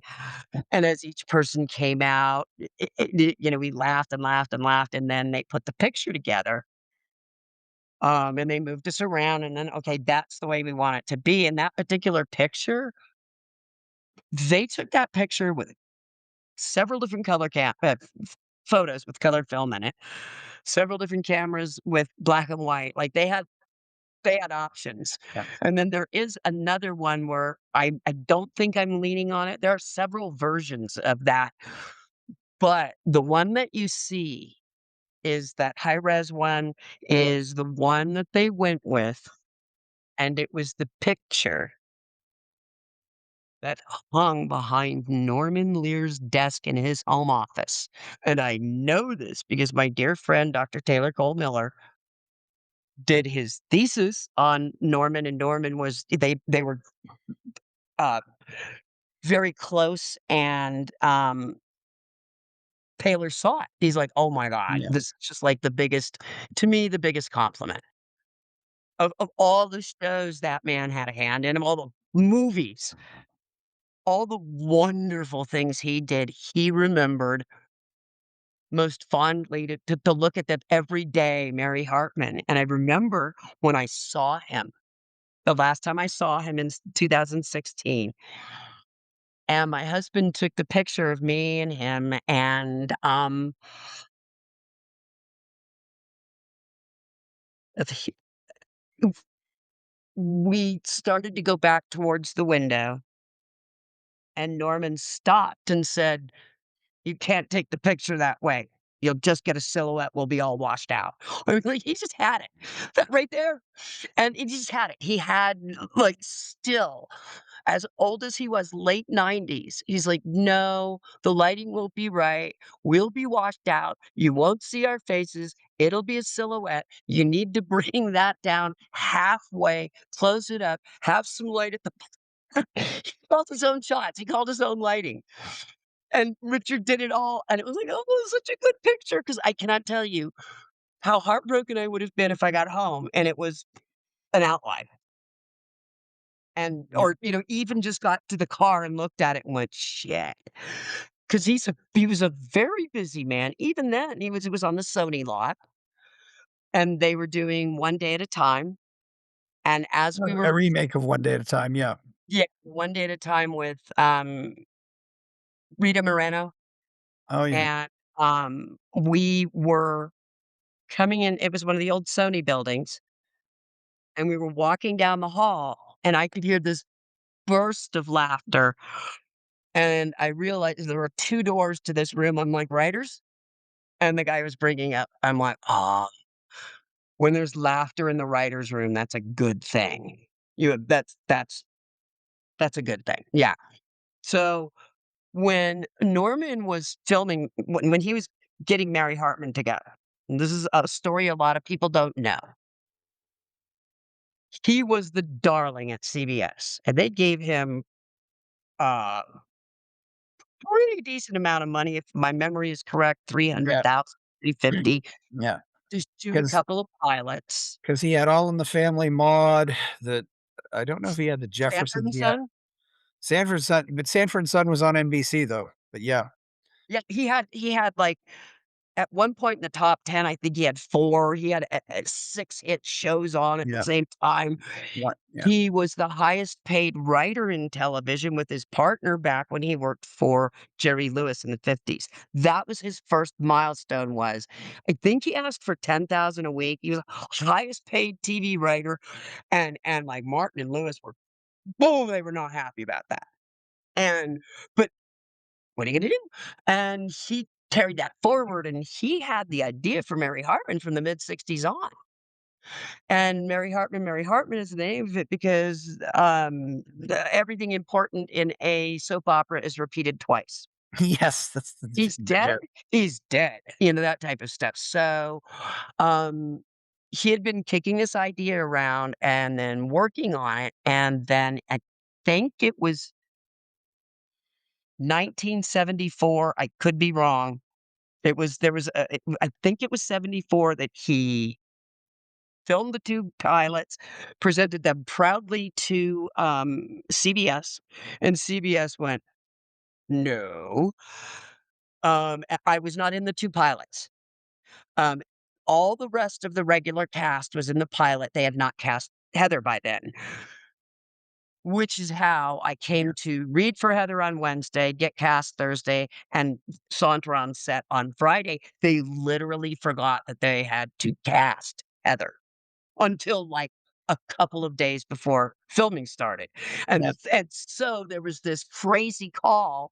It was like a cattle call. So that was Iris put my name in, I got rolling in, I'm like, "I don't look like anybody in here, do Yeah. I?" Yeah. So but that didn't matter because I had been taught over the years that it didn't matter what you look like. Sure, they're gonna hire the girl with the pretty blonde curls, but if she can't do the job, she doesn't get to keep it. So I had gotten a lot of jobs that I wasn't the right look for, but I could do it. And they're like, "All right, we'll do that. It's a lot cheaper to have somebody do this job Yeah. and get it done." So You had developed a lot of confidence in your auditioning by then. I mean, I mean, the way you know, 100%. it's kinda like, the way you go out to the radio, guy and say, "Hey, I could go work for you." I mean, You you like, really you know got what? guts. Yeah, I love that. I mean, yeah. Like I said, I didn't even I did not it wasn't even that I didn't understand the phrase imposter syndrome, it didn't even occur to me. yeah, Yeah, I don't know, I can't fly either, I don't know what you're talking about. The confidence, and, I had been in front of so many cameras that, yeah, it was absolutely it just didn't bother me at all, and, um, being able to learn an entirely new scene, like and that would happen, I would be on the set, on the days where I was filming, I would usually only do 1 or 2 hours of school, unless it was really, really, really emotionally difficult on me, in which case we didn't do any hours of school. But my teacher, um, banked. Like, we would do 4 hours. If I wasn't working no matter what, we'd do 4 hours of school, and so we had a bunch of time banked, so it would be easier for me as a young performer. But we did so much stuff school-wise, and I was so lucky when I realized now how many of my colleagues did not have anybody that gave a damn. They didn't wanna learn, and the teacher didn't push them, and they ended up functionally illiterate and not able to in the old days, not able to balance a checkbook. So I was very, very, very lucky yeah, that I had Joan Gabriel Sick. She was fantastic. She was all those things, yeah. And she was also very, very protective of me. And, those things meant a lot in the very, very long run. So the days I wasn't working, 4 hours of school, and by the time we were completely done on that last year when yeah, it was, Forever Fernwood, I in February, I had like 100 and some odd hours of school bank, and I got back to school, and it was so far ahead of everybody else that I just checked out. And didn't do so great because it was just like, I mean, yeah, I've done all this. I'm just gonna sit here and stare at stare off into the middle distance. But yeah, Joan was very good about making sure that I had a very good education and that I understood political cartoons and I understood a lot of different things. She was good about that. So the days that I had to work, I'd roll into work at 8 o'clock and I'd do school until 10, and that would be it. That would be it for me for school. I would take a 15-minute, I would go to the stage. Usually the 15 minutes was me walking to the stage and grabbing a snack. 10:15 was my first rehearsal. We would rehearse, and I would rehearse all the scenes I was in, usually 2 or 3 of them, and we would, as we go, make any changes. Louise did a lot of rewriting, and she was allowed to do that, and so the notations would be made, the scripts would be updated, and the new pages would come in a new color. And there was a particular order on those colors: white for original, yeah, goldenrod, pink, blue, green, yellow, white. Thin white, not script heavy, and then start all over again after the white. Um, as the show got on, as it got closer to when Louise left, the scripts looked like rainbows. They just and you would come back from lunch and you'd have everything memorized and you'd be like, there'd be there'd be more color, like, "Guys, they're blue ones," which you're like, I'm on goldenrod and they're on blue. That means they already oh, the pink ones. Like, they put them in the boxes that we all had, and then went, oh "Oh, we wow, gotta yeah, change this," and pulled them all out and put the new ones in. There was a mhm, lot of that. There was a lot of that. And Louise burned out. And when I did get to see Norman, I said something about 455 episodes, and he goes, "No, we did 325." And I went, "Yes, we did. We did 325 episodes of Mary Hartman, but you can't leave out the 130 episodes we did of Forever Fernwood." And he goes, "Jog my memory." I'm like, "Oh my god, I wanna live to be that old." that I have so much stuff that I need to have one of the actors remind me of the 130 episode, like another whole year that it went on. He was Yep. like, "Oh yeah," like we had Shelley Fabre, and she's like, Yep. "Okay." So yeah, we did all of those shows, and the one thing that really, really drives it home for people about how hard that schedule was, when we wanted in season 2, when we came back after hiatus, when hiatus used to mean you were actually taking a break and not like a euphemism for going to a stayed-up farm, like, "You're never coming back." Hiatus used to be a break so yeah, we came back, and in Christmas time of 1976, we wanted Christmas week and then, like, New Year's, and then come back on the first Monday after New Year. To do that, we had to film 2 shows a day for 2 weeks, 10 days, Wow. Yeah. and shoot 20 episodes, 20 Yeah. half-hour episodes. Yeah. And then the editors had to do and it was this just, oh my god, it was a lot. It was a lot, Yeah. and here we are in December, and, like, we just crank these things out, and the sound man, Rick McCurdy, put a velvet-like tux on with the big 1970s bow tie and pretended that it was a telethon. Now, if you're my age, there were always telethons. There were all these telethons, Yeah. and it was like party, party, party, party, and they'd raise a bunch of money for a good cause. But my God, the green room was just like a sea of coke and booze. And if you don't believe me, look up the Lola Falana, Adrienne Barbeau end of I think it's Jerry Lewis telethon, and it is a spectacular car crash of, "You all are doing drugs, aren't you?" Yeah. But there was a lot of that, but again, usually for a really good cause, and pardon me, the telethons were a part of 1970s life. And Yeah. so he gets up, and right before we start blocking everything, and we would do like a block take because as much as we had to do, and right before we start blocking, and I was always in the first scene blocked because I turned into a pumpkin at 5. Bye, gotta go home. And if you're going to get a dispensation to stay after 5, you have to do it the day before or beg the day of and pay a fine. And it's like got to be in by noon. So it can't be one of those things where you screwed up as a director or as a cinematographer, and now you realize that you're never going to get everything done, and then you go, Yeah. please, mea culpa. They're like, no, kids aren't. They're not chess pieces. They need to go home. There's a reason why we have these rules. So, Yeah. and to get that dispensation was very difficult, and they would do it for the bare minimum amount of time. Mhm. And yeah, so I was always in that first scene. Rick comes out and he's got this board and an easel and he's got like a pointer and he's talking about how difficult it's going to be. And it's funny. It's funny as hell. We all laugh our ass off.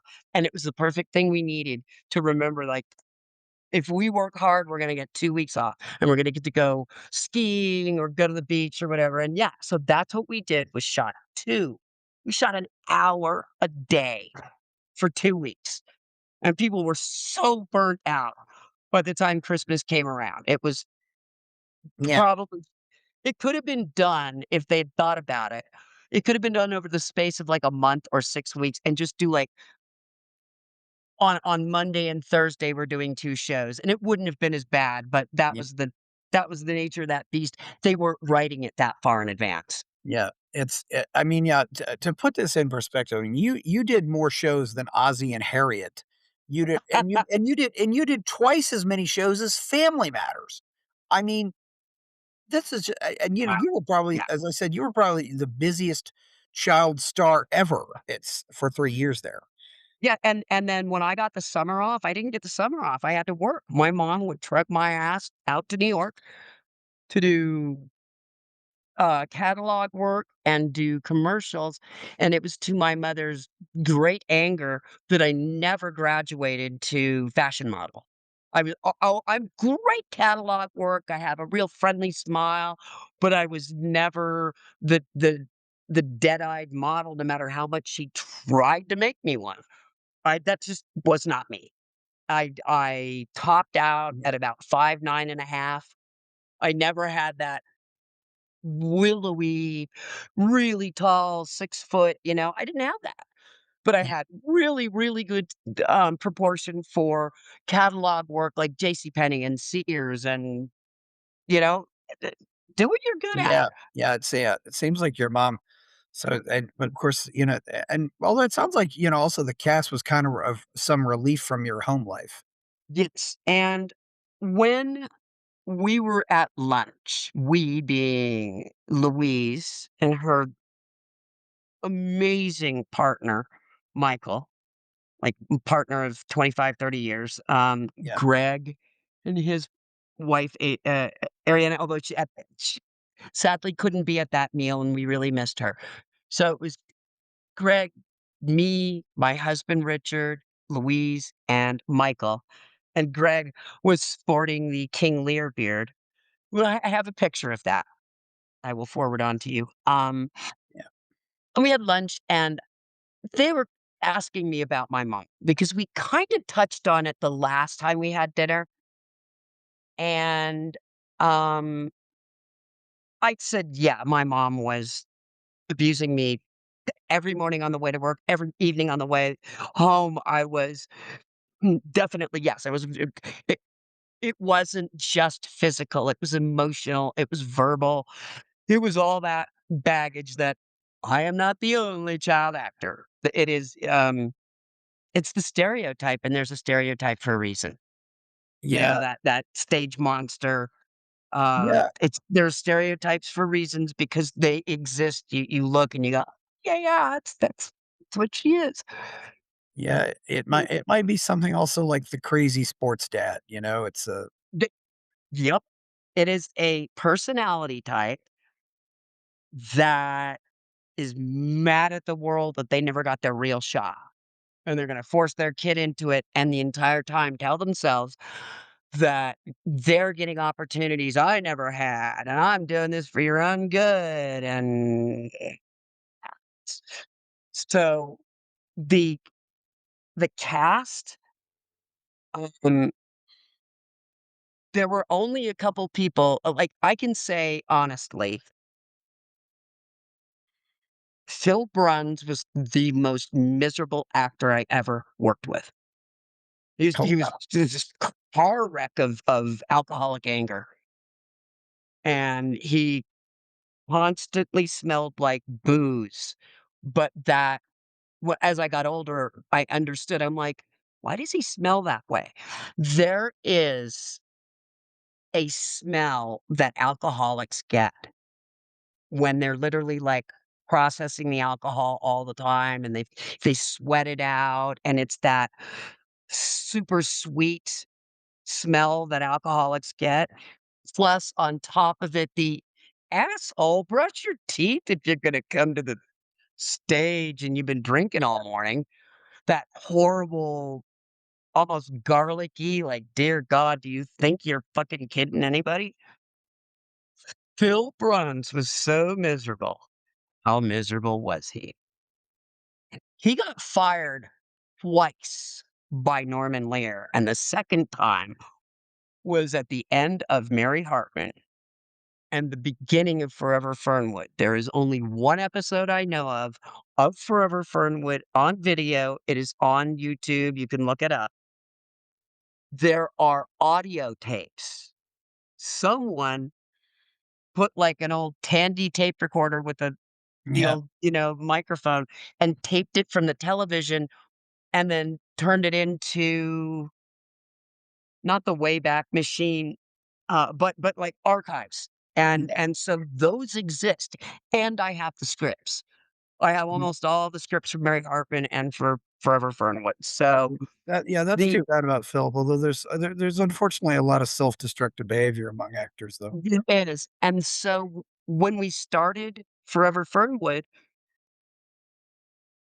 George Shumway, Phil's character, I did the commercials. I did the radio commercials for them Mhm. about how grandpa fell into a vat of Rust-Oleum and now looks suspiciously like Tab Hunter.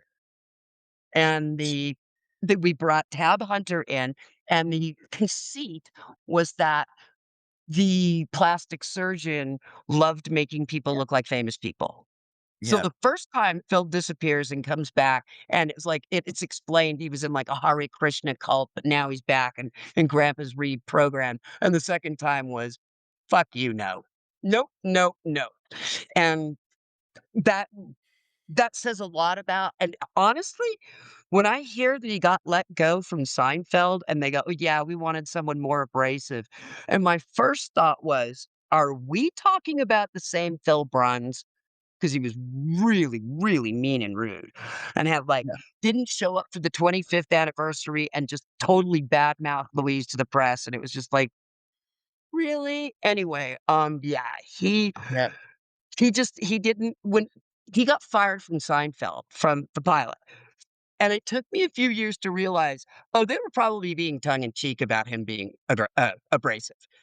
Because I'm like, he was miserable to work with. He was so Yeah. difficult to work with. And then the lady who played his wife, Dodie. Oh my God, what a wonderful woman. What a wonderful woman. She was the first person to take me to a real play, and that was Annie. That Oh, was, wow. and Patricia Patz, who used to be Peppermint Patty. I saw her and Tom Hatton, whose office was next to mine. He used to do the Popeye show. And it was like, oh my God, this is a real play. That was Yeah. Dodie. And she took me out to dinner and she took me to this kind of fancy restaurant called the Velvet Turtle. And we saw the play. And she was such a good grandma figure to me. And she was so kind. And the one thing I remember was she was just sharp as a tack. And she commonly played Gracie Allen type bubbly heads. Yeah. And there was an issue one day where Phil was giving Louise a lot of trouble about how she wanted to do something. They were disagreeing. That's all that matters. And Dodie kind of leans over to me and says to me in Soho voice, I don't know what the big deal is. It ain't nothing but play acting. And I was like, "Oh, okay." It was very valuable, though, for me. I was like, "Okay, so don't take it too seriously." And she's like, "That's right." Victor Killian, who played grandpa, he played my great-grandfather. He was the grandfather I never had on Yeah. either side. And I remember somebody telling me that he had been murdered, and it was one of my teachers in high school. Like, who thought that was a great idea? And just being, like, Yeah. absolutely out of it. Like, it was around Yeah. lunchtime when she told me, and my French teacher was like, "What is wrong with you?" And I'm like, Victor died." And it was bad. He was murdered. It Yeah. gutted me. And she's like, "You need to go home here." And she gives me a pat. "Just go home. You need to cry. This is not the place to do this." And I remember Yeah. that day, I was gutted. I loved him. I loved him a great deal, and I still have this little stuffed animal that came with this umbrella, a totes umbrella that he gave me, and the stuffed animal had a little bottle of lemon verbena in it, and I, loved him to pieces. Just absolutely loved him to death, and Greg was really good about treating me like an actor and expecting me to learn how to improv and learning that if he says something, it's yes and not no. Yeah. Just really valuable. Yeah. That's So I, sounds I incredible. Yeah. yeah, and Mary Kay Place always had time for me. Always had time, and she's a lovely soul. Graham Jarvis, lovely human being. Um, and Louise straightened out something for me 10 years ago or so. There was an issue where Mary slaps Heather in the face. And Louise had some appointments, doctor's appointments in the morning, and she couldn't make the morning rehearsal. And we came to blocking, and she was still in hair and makeup, so we blocked it with somebody else there, and the short version is that the director, Nessa Himes, told me that Louise was going to pull the slap, and they were gonna add a slap sound effect. She had no intention of adding a slap sound effect, turned around, went to Louise, and told her to hit me as hard as she could because I was expecting it and that I was down for it. And she comes out, we tape. Oh, it's on. That's it, right? You can see what happened. That whole scene. And the look on my face the first time I saw it a few years ago, from first time I didn't even watch it when it played on the air. I cried. I was this little girl has this giant handprint, and I can remember the betrayal. And I got through the entire fucking scene because I remember thinking, "You're gonna make me get hit again if I don't. If I can pull this off, I won't get hit again, and if I stop, I might get hit again here and with my mom for creating any kind of problem." I mean, I didn't know my mom was she was ready to kill Louise. And it turned out later that it was, and I saw the interview Yeah. for it. I saw the interview that was like, "Oh, yeah, yeah, but it was what we needed." And so when I talked to Louise years later, I was like, "She played us off each other." And she was not a pleasant woman to work with, and it was No. like, "Oh my god." So my mom pulled me off the show for, like, a month, and Oh, wow. about 2 weeks ago, I got a question from someone on Blue Sky, and they're like, "I noticed that you've been out of the show for, like, a month. Were you doing a movie?" And I was like, "No, I was back in middle school wondering what the hell happened to my life." My mom pulled me off the show. She wanted an apology, Yeah. and nobody told Norman the truth. And then the producer was telling my mom, "We're gonna recast. We're just like she needs to show up for work tomorrow. We're gonna recast it." And it's like all these adults playing chicken with each other. And again, me being the birdie, me being the badminton birdie that they're smacking all around. And eventually, the producer Viva had to go to Norman and go like, "All right, look, here's what's going on. We're gonna have to recast the role of Heather because this happened." And he hit the ceiling and said, "Oh, like hell we are. People are gonna apologize." So, Louise was forced to apologize to my mother and then finding out, and nobody ever apologized to me, ever. It was all to my mom, because I guess she didn't want people moving in on her hitting territory. And then I find out later that Louise thought I was waiting for her. Yeah. Like, so Louise took the fall, and she shouldn't have. And, Yeah. but I did, of course, come back on the show, and we talked about that, she and I, 10 years ago, and when we were talking in New York, back in the fall of '24, I said something about, my mom and the abuse, and Greg goes, "I really didn't suspect anything because she seemed so nice." And Louise looked at me and she goes, "I suspected." And I'm like, "Oh, yeah, you knew. You knew what she was. You Yeah. So, yeah, that was really I felt so bad for Louise that she carried that for so long until we could reconnect and like, compare notes. And I feel bad that she carried that for so long because she was not at fault. The director's like, "We wanna do Yeah. this without you talking to each other, just go in there and hammer her." And there's actually, like, a little cut on my temple. And so that same director tried to bully me into getting my hair cut in a Mary style, and we ended up getting the hairstylist got a wig, And the director thought that she won, and she was gloating at me. She came down. We did the scene that required me to look like Louise, and I have that picture somewhere too. We Yeah. did the scene, we finish it up, and just as expected, the writers and everybody lost interest in this hairstyle, and they expected me to be like, grow it out in 2 weeks. Mhm. And we had this fall instead. That's like half a wig. And sh- she came down from the booth. You know, once you're up in the booth, you stay there. It's like you're in a rocket ship, you just don't come out. If you come out, it's for something very special good or for something very special bad.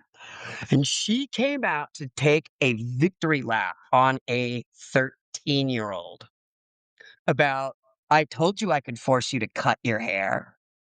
And as she is doing this, and people start kind of gathering behind her because everybody knows but her Yeah. that this is a wig. And as she's talking, I start dropping pins on the table, and then she stops, and I kinda like and I'm like, "Yeah, I cut my hair, I sure did, fooled you." And Mhm. she's not happy about that, but what it worked out because I didn't have to cut my hair, and like I said, 2 weeks later, they were completely past it, and there wouldn't I would've been stuck with that look for God knows how long, so, there Yeah. were a lot of there were there were really power trip people, and then all these people around them that baffled it, that were Mhm. kind and took care of me and tried to make sure, like the hairstylist, like the prop guy. Prop guy would go to the store to get groceries for Mary's kitchen and buy me something like bubble gum or Yeah. strawberries, and he'd hide it in the prop room, and I'd be climbing around like a little monkey looking for my treats. And people on that set that purposely like, I'd walk in and it would stop. Conversation would stop. And they're like, "What's going on?" I'm like, "What are you guys talking about?" And they're like, "None of your business. You're a little kid." Yeah. And I appreciate that. I didn't maybe at the time. You know what? I'm bigger than you think." Oh, yeah. There were a lot of people protecting me, and I see that now. And I am very, very grateful that there were all these people that did and could take care of me. And when I got out into the real world, I wasn't under the impression that I was the little princess. And Yeah. all that 5-day-a-week stuff made me absolutely perfect for news. 5 days a week, 7 days a Yeah. week, twice a day, that type of stuff. And Fritz Coleman said to me, you were perfect for game shows and news." So, Yeah. too Yeah. much It's building. it is unfortunate too, the reality of the abuse of parents. It's like, "Hey, you can't abuse my kid. Only I can abuse my kid." Exactly. It's the, amazing hypocrisy. You didn't say you didn't say anything about Deborah Lee yet. Also, I'd like to know also about Martin Mull and Dabney Coleman. I guess. Okay. So, Deborah Lee was like the big sister I never had. Um, I think I forwarded you the picture of her holding up. Yeah. Yes, She was on Match Game. she's on Match Game a lot as a A panelist, and she holds lot. up a sign saying, "Hi, Claudia." Yeah. Right, and she goes, "Be sure to watch the week of June 16th." I'm Yeah. pulling thing out of my ass. And I was like, "Well, I watch it every day anyway." And she's like, "Yeah, but watch it." And I'm just like, because they're like, "And Lee Scott," and she holds up one of those cards. I have it both in GIF and in just photo, and it says, "Hi, Claudia." So that was what we had, like sisters, right? But I take exception to the notion that Deborah Lee's substance abuse problems started after September 11th, 2001. I take exception to that. I had my dressing room right next to hers, and she would oftentimes roll in to the stage and sleep on her couch until they called her. And I'm not going to say she was in the clothes from the night before. Who am I to say she might have gone out dancing early that morning? But she'd roll in from the clubs. Like she'd stay up partying all night long, roll in and sleep. And then, so the more this happened, the less happy she was. And I remember 2 months after I got my ears pierced. So I was like 13. And I had these gold studs. And I caught one of the backing with my very long hair and it pulled out. And not only did it like hurt on my ear, I heard the backing go away. And again, we all have our phones that have things like flashlights, which this was just a dark corner of the stage. And I'm on my hands and knees, and the very back corner was you couldn't go any further back. That was my dressing room. Yeah. And then, Deborah Lee's was at the end of the row. I was in the corner, she was at the end of the row, and kind of felt back out from that were 2 little rolling, th one was hair, the other was makeup. And they weren't big, they were like they had canvas walls, and they were probably as flammable as the day is long. But I was over there trying to they had to do a special hairstyle for me. So they needed to work out what the hairstyle was going to be in a couple of days before so that they could, slam it out and do it that day. And so the hair gets caught in the backing. The backing goes away. I'm on my hands and knees looking for it, asking Joannie if she can open her door so I can get any light. And I'm like, oh my God, I can't find it. Here it is. No, that's not it. God, what? And Deborah Lee's dressing room door opens and she goes, Jesus fucking Christ, you're so loud. Shut up. Here's the fucking backing. Now shut up. And put it in my hand. And then like slammed her door. And I was like, I don't want to put that in. Does anybody have any alcohol? I'm not putting that in my ear. That's hers. Yeah. But that was like she was so hungover that she did not want to hear. I wasn't yelling. I wasn't screeching. I was being Yeah. a kid. So that was, I remember being like almost crying. And the hair lady going, baby girl, don't you cry. She has a headache. She stayed out too late and she's taking it out on you. She was very good about not being like, bitch, still high on cocaine or whatever. It was, she's Yeah. like, you're good. It's okay. She'll probably apologize to you later. And so those were the 2 Deborah Lees I knew. The Deborah Lee I knew that was the one who gave me a satin jacket that was specially made just for me the year when satin jackets were everything. Um, she was my I was her kid's sister. She was my big sister. And it's hard when you watch your family struggle Yeah. with drugs and alcohol. And I had a brother. Um, my second brother, Kevin, struggled mightily with drugs, alcohol, smoking, and just like my father, he smoked himself to death at the age of 59. So Oh, it's wow. hard to watch family do Yeah. that, and I considered her family. But Yeah. the last time I saw her was at the 25th anniversary, and I was so happy to see her. It was like, "Oh my god, I'm so happy to see you." And when I hugged her, I'm like, "Oh god, you smell like Phil." And it was clear she had been drinking, and Phil wasn't there, so I hope you know what I mean by that. It was that smell, Yeah. and it was clear she had been drinking. Now, at the 25th anniversary, I would have been 36 years old.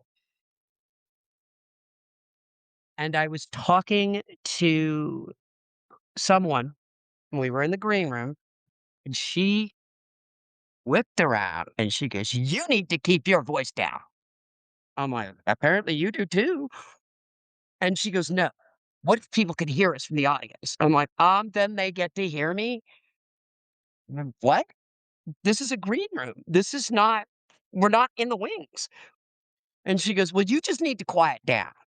And at that point, I turned around and I looked at her and I stared at her for a long moment. And I went, I need you to know, I need you to hear me. I am older now than Louise was when she quit the show. Are you getting that? I have a child who is 11 years old. I am a grown ass woman and I do not want to be talked to that way. Are we clear? Yeah. And she was like, yes, yeah, and I'm like, that is not acceptable. I don't care who you are. You're not talking to me that way. So she apologized, sort of, and then said, but you need to keep it down. And I'm like, again, I don't know where you got the idea that at this age you're going to raise me up. I'm good. I'm familiar with green Mm. rooms. And afterwards, we were all happy and laughy. And I have this book, and it's a book that Ben Stein put together back when he had a sense of humor. Um, and it's a book about Fernwood, and it's called Fernwood, USA. Mm. And it's part pictures from the show and part just content that's completely made up and supposed to be Fernwood. Yeah. I brought that to the 25th anniversary and had everybody sign it. The only person I never did get to sign it was Louise. And when I handed it to Deborah and said, "Would you please sign this? I'm trying to, you know, as a memory book." She takes the pen, she takes the book, and goes, "If I fucking find this on eBay, I'm gonna hunt you down." Really? Good news. I don't need to sell books on eBay. I'm good. I have a job. But that was and it was just like I kept thinking like, this can't be working for you, honey. This cannot be working for you. And it was before 9/11. It was right before. Yeah. She was abusing alcohol. I will not, Yeah. I cannot say anything else that she may have abused. Never watched it, never saw it, but I could smell the booze on her breath and I knew how she was treating me. And her dying of cirrhosis of the liver started long before the Twin Towers. Yeah. And I'm not telling tales out of school. It Yeah. makes me really sad. It It's makes me really sad because she's like 52. She's 10 years younger than I am right now. And I struggled mightily with autoimmune diseases. And she, like, that guts me that that was that for her. And I'm very, very sad. And truly, honestly, the people that I worked with, Hollywood operated on caffeine and cocaine. It was Bolivian marching powder and nonstop coffee. And being in that town in the 70s and watching Quaaludes and cocaine and drinking. And it was interesting at said telethons, the adults would Yeah. not allow me into the rooms where they were doing stuff like that. They'd be like, you know what? There's a lot of adult stuff going on in there. Why don't you go over to the table there where the cheese and the strawberries Yeah. are? And that was very kind. And some of the adults would like try to keep me amused until I went out and made my pitch for why you needed to drop a toy off or donate $50 or whatever. And I tremendously appreciate that. And I remember Ron Palillo was one of those. Horseshack on Welcome Back, Cotter. Yeah. Mhm. I remember he was Hey, one of Mr. them. Cotter. Mr. God. Oh, oh, oh, oh. Right? And he was like, the laugh. And he was just Yeah. loveliest, loveliest man. And he would be like along the lines of, I'm seeing last time, put his arm around me and take me away from whatever was going on over there. And occasionally he would hand me off to, oh, please forgive me for forgetting his name. The guy who played Epstein. Um, Robert Hedges or something like that. Yeah. yes. Yeah. And Yeah. he was a lovely man too. And the two of them like took it upon themselves to make sure that I wasn't looking at that shit. And I really appreciate it. And when I was in my first apartment from leaving home, I had a couple of roommates, one of them who struggled. And I came home one night from work and her paycheck, we worked at the same place, so I know how much she made. Her paycheck was sitting on a plate in the middle of the coffee table in the form of a bag of shrooms, a bag of weed, and a bag of coke. And I was like, well, I guess I'm done here. It's like the 5th month of a 6-month Yeah. lease. Went and paid this 6 months, month 6 rent to the the guy who was the manager thing. And I'm like, dude, I'm moving out in a couple days. I can't because Yeah. here's what I owe you. Not it. Anything past here, not it. Because I don't want to be around people who can't go like, oh, that's rent. I need to pay rent. And, so yeah, being in LA in the 70s and the 80s, and I left in 84, being there at that time was the best for me, the best example of why you should never put cocaine in your nose. I never did. Yeah. I just watched Yeah. so many people fuck up their life. Oh yeah. Like really bad, you know? And it, in some cases, I mean, probably the most tragic child star story is Amissa Jones Yeah. from Family Affair. I Overdosed at 18. Now, she overdosed, and let's fast forward. Are you familiar on Mary Hartman with Jimmy Joe Jeter, the Uh, little preacher? not He was not for he was played. He is a very famous character that was um Dabney Coleman's son. He was Mayor Jeter's son before he was mayor. Jimmy Joe Jeter was this little child evangelist who had these enormous speeches that he had to um, go ahead and memorize. Now, Jimmy Joe Jeter was played by a performer who went by the name of Sparky Marcus. I have known Marcus since he was a toddler. A couple of my brothers dated one of his sisters. Yeah. Um, his eldest sister was in a marching band several of my brothers were in. And he was also on Sigmund and the Sea Monsters with Johnny Whitaker. Yeah. Yep, he played the boss's son in WKRP. So I knew we Arthur knew the Carlson. family. Yeah. Yeah. What a great Yeah, show it so was. Yeah. we used to hang around with them, and when Sparky was about 5, my mom said to his mother, like, "Hey, I'll do a roll of film for you. I'll take some," because my mom became a photographer, as so many stage monsters do. They become managers, agents, photographers. They're constantly working the grid. But my mom did some pictures, and one of them, she put Marcus up on this top of a 6-foot wall, and he was this little kid, and he had like a giant tear, and they took that picture. And I'm like, that was abuse.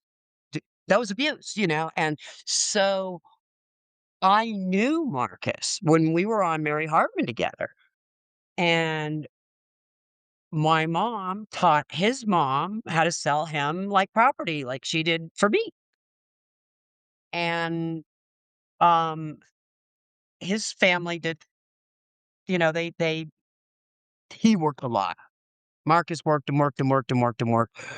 And similar to me, he basically got in his car one day and drove away. And it was partly because it's like, how do you live in a place like Hollywood and live around all the drug abuse and live around all the alcohol abuse and live around all the people who tell you, why did you grow up? and you eat. It's a lifeline. You have to go find your own life. And if you stand there and you keep looking into the mirror of what you used to be, bad things happen. You become Yeah. narcissus and you keep looking in that pool and you keep waiting for somebody to tell you how adorable you are and how, oh my God, you're the best little actress. I've never seen someone as good as you. And they don't do that when you're an adult. You don't understand why. And I didn't Yeah. want to follow the the Alyssa thing. So, or, It's Dana Plato later. So yeah.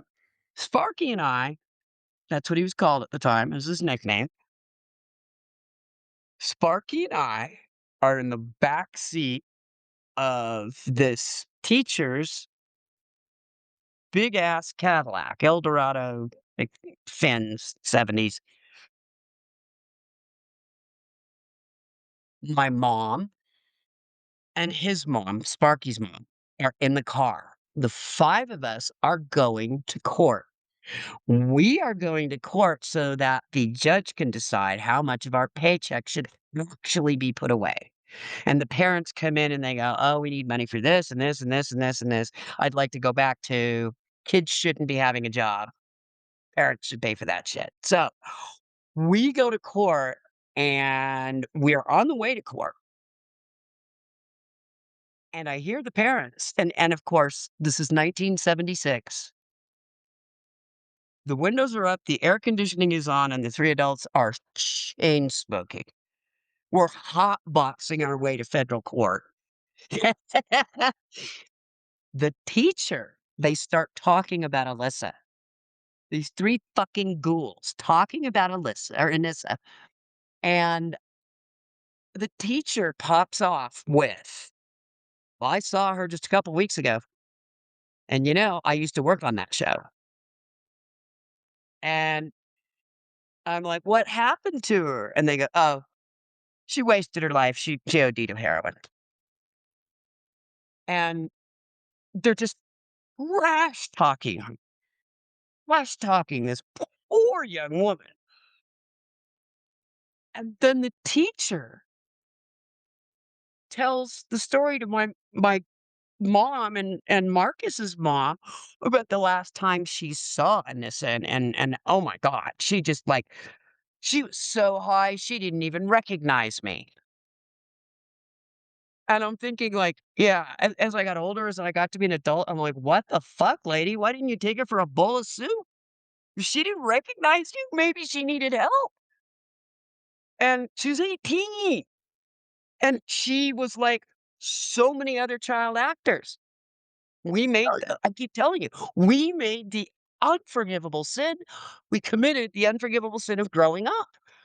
yeah. And and it's weird because like I look at movies like Happiness, or not Happiness, but that Todd Solondz, all the character that looks like Heather with the glasses and the braids and like that was an archetype character that went on that people kept recreating that really was based probably on Margaret from Dennis the Menace.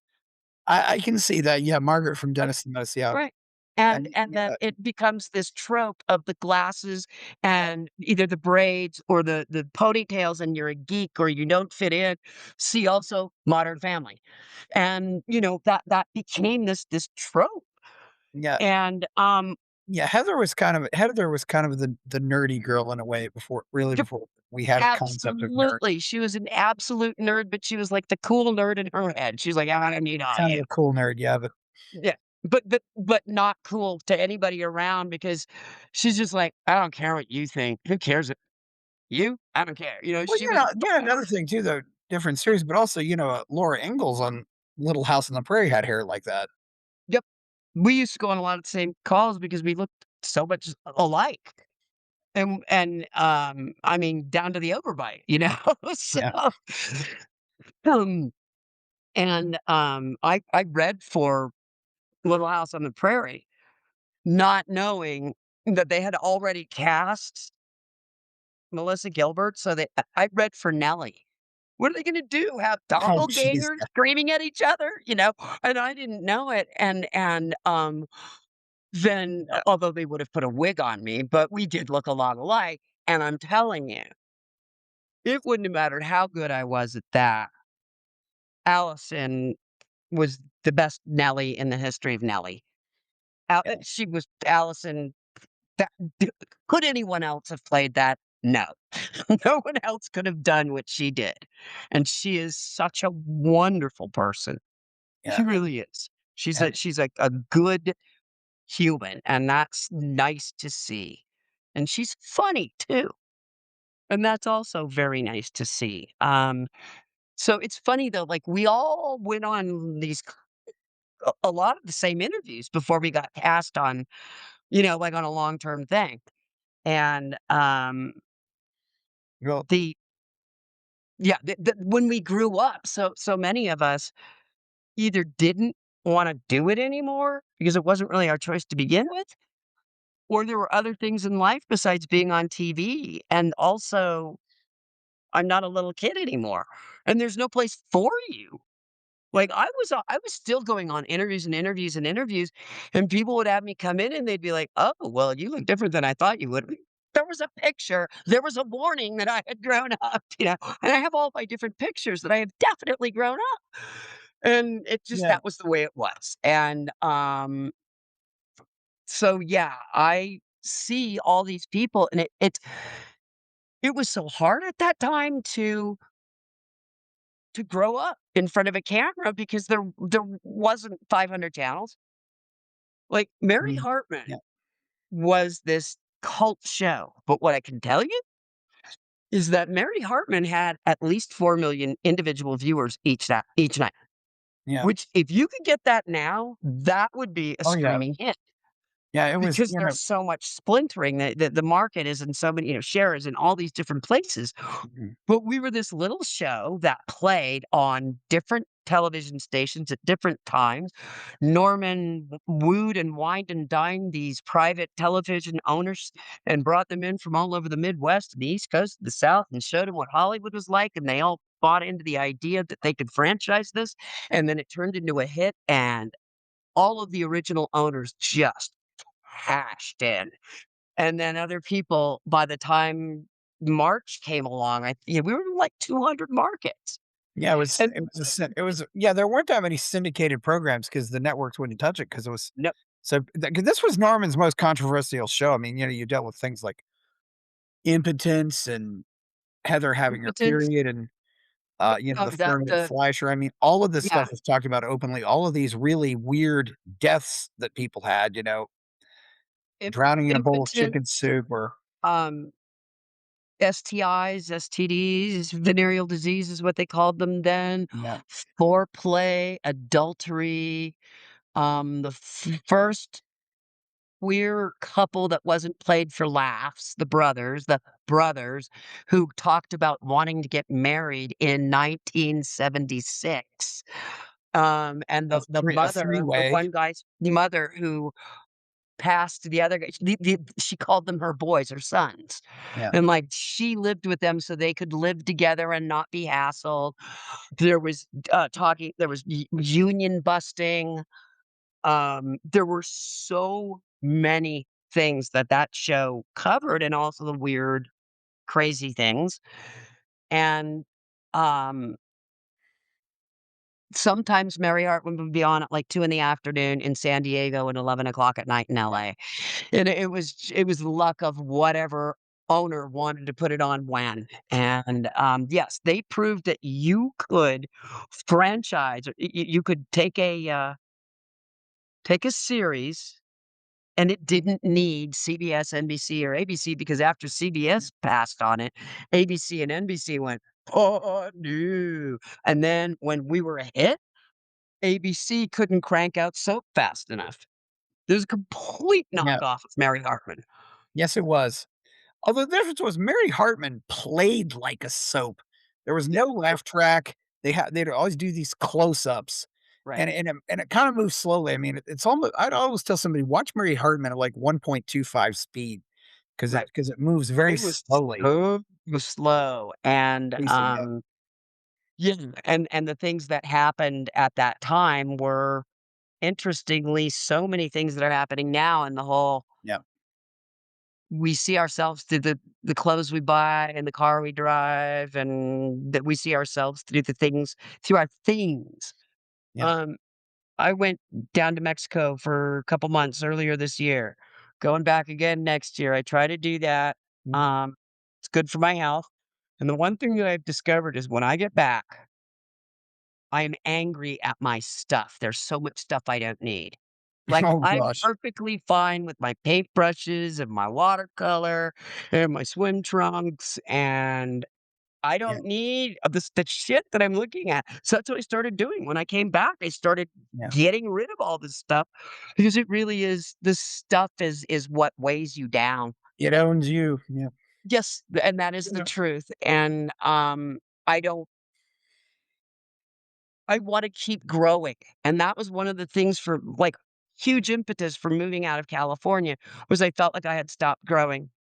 Yep. And I wanted to grow more, and when we stop growing is when we stop having hope, and it's when we Yeah. stop being creative, and it's when we stop finding humor or Mhm. pathos or have even enough of ourselves to be sad for someone else, And those that's when type you of start things. dying.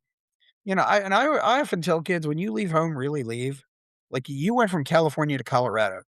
It's but Yep. I did want you did mention that I heard you say once that you actually were up for that role in Pretty Baby and you were glad you didn't get it because some of these there were some really very exploitative movies in the '70s, and that So was one of them.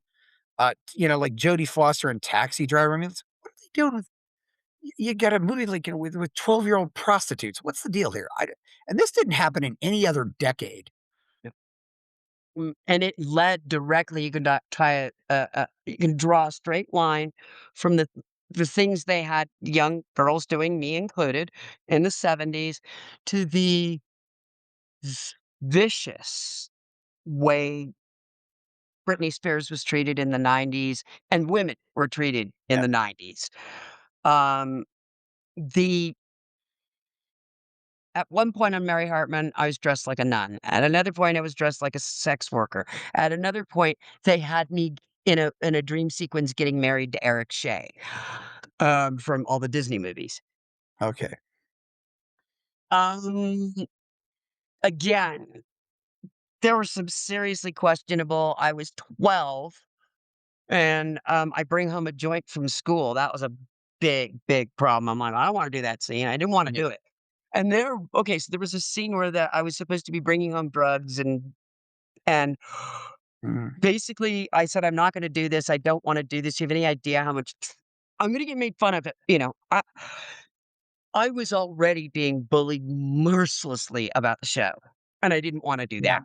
And I didn't want me to be the type of, I didn't want to get, um, uh, pigeonholed like Linda Blair, did with the prison movies. And, um, yeah, so Dan I is healed. there's another crazy movie, yeah. Yeah, so my thing was, I'll bring the joint in, but because they were gonna have Tom like, the whole script was Mary throws the joint away. Tom and Mary talk about the joint. They're curious to find out what happens. They smoke the joint as everything from me Reefer Madness forward, it was funny, but it wasn't realistic. It's like how you see in every movie where someone takes a bite out of a cookie and then they're like, have to eat Doritos and they're stupid. And it's like, well, usually that takes a little time after you bite the head off a gummy bear. And so Tom and Mary smoke the joint, go to a faith healer that their neighbor Loretta is seeing to try to get her so she can go back to walking. She's in a wheelchair. Yeah, Mary Hartman. So they go to this faith healer and they just act like complete idiots, and it's was very funny for the time, I guess. And I said, "Okay, what about if I get up the next morning and I say, I listened to what you had to say. I'm gonna take this joint back and I'm gonna say, I don't need your drugs. And I'm gonna stand up to them. You're right." And then she can't find the joint and then turns around and is basically, "You smoked it after you yelled at me. Things you should," and Yeah. they're all like, like really embarrassed. Yeah. And that worked for me a lot better than rocking in as like, I just carry drugs now. Yeah. And I was like, I don't want to be that character. I don't want to have to hear about it when I get back to school. And then the other one that was really, really, really serious, and my teacher was like, my teacher was this close to pulling the trigger on calling the state and leaving and filing a formal grievance. And what it was Martin Mull's first character was a spousal abuser. Yeah. He dies when he is pushed into a closet when his son, little Garth, and Heather come in the front door. The heartily abused spouse shoves him into a closet that has the aluminum Christmas tree in it because she doesn't want the kids to see him drunk and that she has been abused. She's like, and then off you go. So we're in the scene where Martin Mull dies, and Yeah. he dies. She gets accused of murdering him. She goes on the run, and the house becomes abandoned. It becomes a police scene abandoned. Little Garth and Heather break in to spend the night, like haunted house type thing. And then as I'm reading it, I'm like, I'm sorry, what is this us having sex? I'm 13. Yeah. The teacher gets a look at it. And like they fucking slow walked that script until the night before, thinking we wouldn't have, like they just get it through. And Eric comes to set and he's like, I don't want to do this. And I remember him saying, Mrs. Lamb, I don't want to be in an erotic scene. This isn't right. The teacher's like, no shit, it's not right. I'm going to give you guys a little bit of time to go ahead and change that. So they changed the scene, and one of the things we were blocking it out, and we were basically writing it as it goes. And we're sitting in the house, and what I'm supposed to do in the scene is start taking my shoes off, my socks off, and that was the original. And as we're sitting there, I'm looking at him and he's looking at me, and I got my arms crossed. And I kind of like did one of those things to him, and I started taking my watch off, and I go, wow, this is the only thing that's coming off. And I put it on the coffee table, and a bunch of the adults laughed and they go, that's how we end this. Is me going, this is the only thing that's coming off. And he was Eric was relieved, I was relieved. The director was not. The teacher said, would you like me to stop filming for today? Because I am happy to make that call. And that is how that ended up. Yeah. And I was glad that my teacher had my backside as I'm going like, I don't want to do this scene. This is Yeah. way too adult for me. Uh, So yeah. and then Martin, the actual death scene, his last scene, and they brought him back as Barth Gimble, his twin brother, in the funeral scene, and they had him in this afro. And, like, they had to take the wig off because we were just laughing too hard. We couldn't, it was too hard, and we'd already seen him in the death scene. So the death scene took, like it took, like, an hour to film, and they kept throwing people off the stage because they would laugh and ruin a take. And so it's down to a skeleton crew. There's me, there's Eric, there's Susan, the beaten spouse, Susan Browning, and Martin Mull, and the stage manager, and a couple of 2 cameramen and 1 sound guy. And Martin kept breaking people up, and they kept throwing people out. We'd have to start from the beginning or, start from the point where she shoves him into the closet. We come in, we do our stuff, we leave, we run around so that we can see when the door opens. Like we walk off stage and then run back to where we're behind the scene, behind the set, and we can see everything going on. And every single time the door opened, it's written as the door opens. Garth has a surprised look on his face. He falls forward. He has been impaled by an aluminum Christmas tree. Yeah, basically So stuck through his body. Yeah, that's stuck through his there's so back. many very creative ways of dying, and Right. Heather certainly And witnessed a lot of death too. It's yeah, this and is it another starts with the 5 Lombardis, 8 goats, and 2 chickens. No, yeah. 2 goats, 8 chickens. They Well, the killed the people, goats and the and people. the people, of course, the people, right. So, and that was the first, and there's no laugh track, and there's my mom going, "I don't know when to laugh. There's no laugh track." Wow. And, so Eric and I run to the front so we can watch it, and every time he does it different. And the first time he has one of those satin 1970s Christmas balls in his mouth, and he falls. And he comes out after after lunch and when we're blocking, and he's wearing this truss, and it's like this giant, and he was making cross your heart bra jokes because you couldn't turn on the TV during the daytime without seeing a cross your heart bra and a girdle. Like, bras and girdles were very important back in the day. Yeah, So he has this thing, and it rests, and there's an aluminum Christmas tree that looks like it's sticking out of his back, and then they took in the beginning of the scene, he's in a flannel shirt. When they put him into all of this, the shirt is cut, and then they have to sew it so it looks like it's just impaled him. Take after take after take, people getting thrown off and thrown off and thrown off, and finally from the truck, like, "Please, Martin, we aren't gonna be able to finish everything if you don't let us finish." Every single take was different and funny and hilarious, and I'm so glad I never laughed out loud before somebody else ruined the take.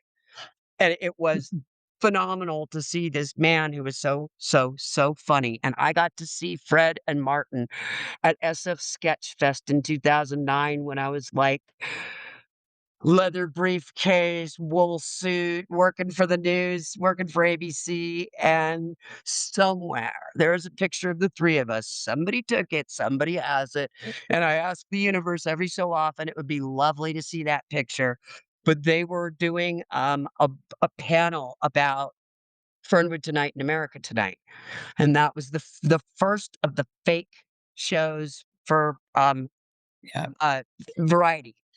Mhm. Interview and variety shows. It was the first of the fake one. Gary Shandling owes everything to Martin, and my favorite of all of that was the day that I got to go over and watch rehearsal. Martin, Fred Willard, and special guest Tom Waits. He was on the show.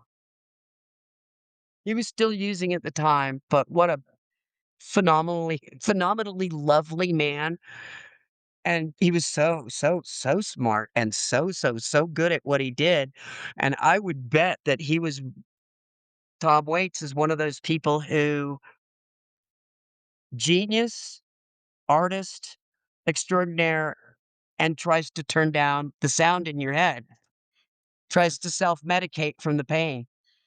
And I'm just in awe of all of the work that he did. I was a fan before I met him because a couple of my brothers were big Tom Waits fans. And, that was for me, that was a really big moment. And there were so many special guests on Mary Hartman. It was like a thing to be a special guest on the Yeah. show. And I'm glad that I got to do all that. I'm glad that Greg and Louise and I, had our little dinners and we'd go to New York for a week and see a bunch of plays and Yeah. spend a couple hours with them eating. So, yeah, I was lucky in so many ways that so many people were so kind to me. I mean, they expected me to work. but they knew that it wasn't easy, and I'm so grateful to them. And, as it goes, I still don't think it's a great business for kids to be in. It eats adults alive, spits them out. How many really, really talented people overdose, think they got it all because Yeah. they just can't deal with the business sometimes. It's a very, very, very hard place to ask a child to thrive in. It's Yeah. not impossible, it's hard. And you hear a lot of stories about bullying, like bullying at school and stuff. That happened with Michelle Trachtenberg, bless her heart. And I was a big fan of Buffy. Uh, Yeah. it's I, really yeah, I had and Michelle I'm so Trachtenberg was gone at 39. It's just and that hurts. I got, as I mentioned before, booted up into 1st grade over President's Day weekend, which is, like, really late in the goddamn year to be kicking a kid up, and they wanted to do me to 2nd grade, and I was begging, like, "Please don't put me in with the big kids, it's hard enough as it is."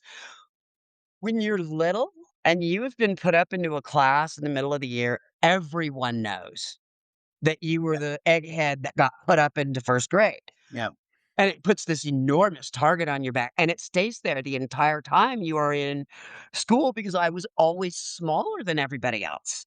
And they would take, like, once a week, twice a week, I would leave class and go do some special enrichment thing and come back. And some of the teachers were great about it. My 3rd grade teacher was wretched about it. And then not only when I went into 1st grade, not only was I the egghead, I was the kid on the Gain commercial. yeah, And then I was the kid on this commercial. I was the kid on that commercial. "Oh, you were on Apple's Way." And I got bullied. I got bullied like, wow, to the point that when I finished Mary Hartman, there was a young woman who was one of my classmates who used to kick the living shit out of me before I got onto Mary Hartman because I was in all these commercials. She knew who I was. I'm like, "I'm not going back there. I'm not going back to that school. I can't. I can't. She's just gonna beat me up again." And because the couple of weeks that I had to go back during the hitting thing, she was right back to kicking my ass every day. And I'm like, "This is not what I wanna do." So I went to another school, finished it out, made a couple friends that are still friends for life. But I was actually in physical danger because between 7th grade and 9th grade, my abuser had grown like a foot, and she had, like, 14 inches on me, and she could yeah, just pound the living shit out of me. And I was like, "I'm not going. You can't make me go." And that was the only time I think in my whole life I've ever gone like, "You can't make me." Because when you live with an abuser, it turns out they can make you.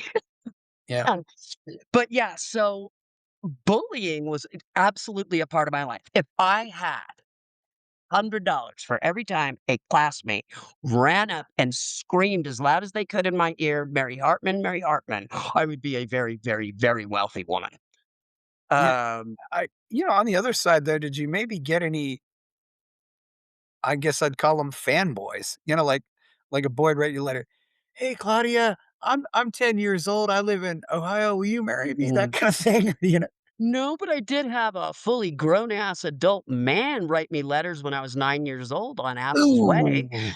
and my parents made me answer every one of his letters. Those letters came to my home, and my parents, because he looked through the phone book and apparently called, and, like, he was from Iowa, and you used to be able to call information, and they would give you as many phone numbers as you needed, then they Oh limited it yeah, to 10, and it was a real human being, and then it was 3.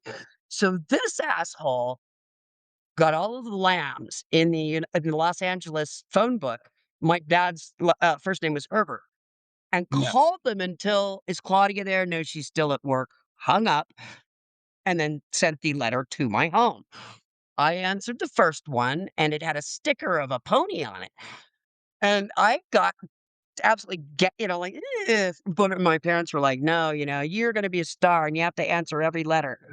So this asshole keeps writing me back, and eventually, like, the 4th letter, he signs his name John with a heart over the O, and at that point, my dad wrote him a letter back and told him to pound sand and don't make me call the police.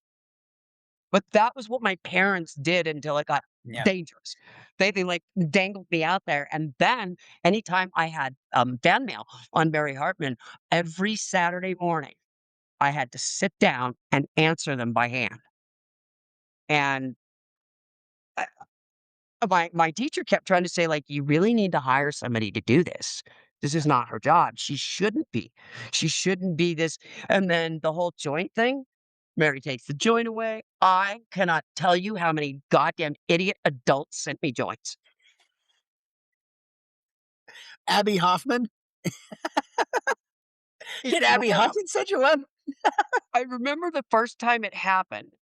I get this letter and there's something in it, and I open it up, and there's like a pregnant worm taped Oh, to this letter.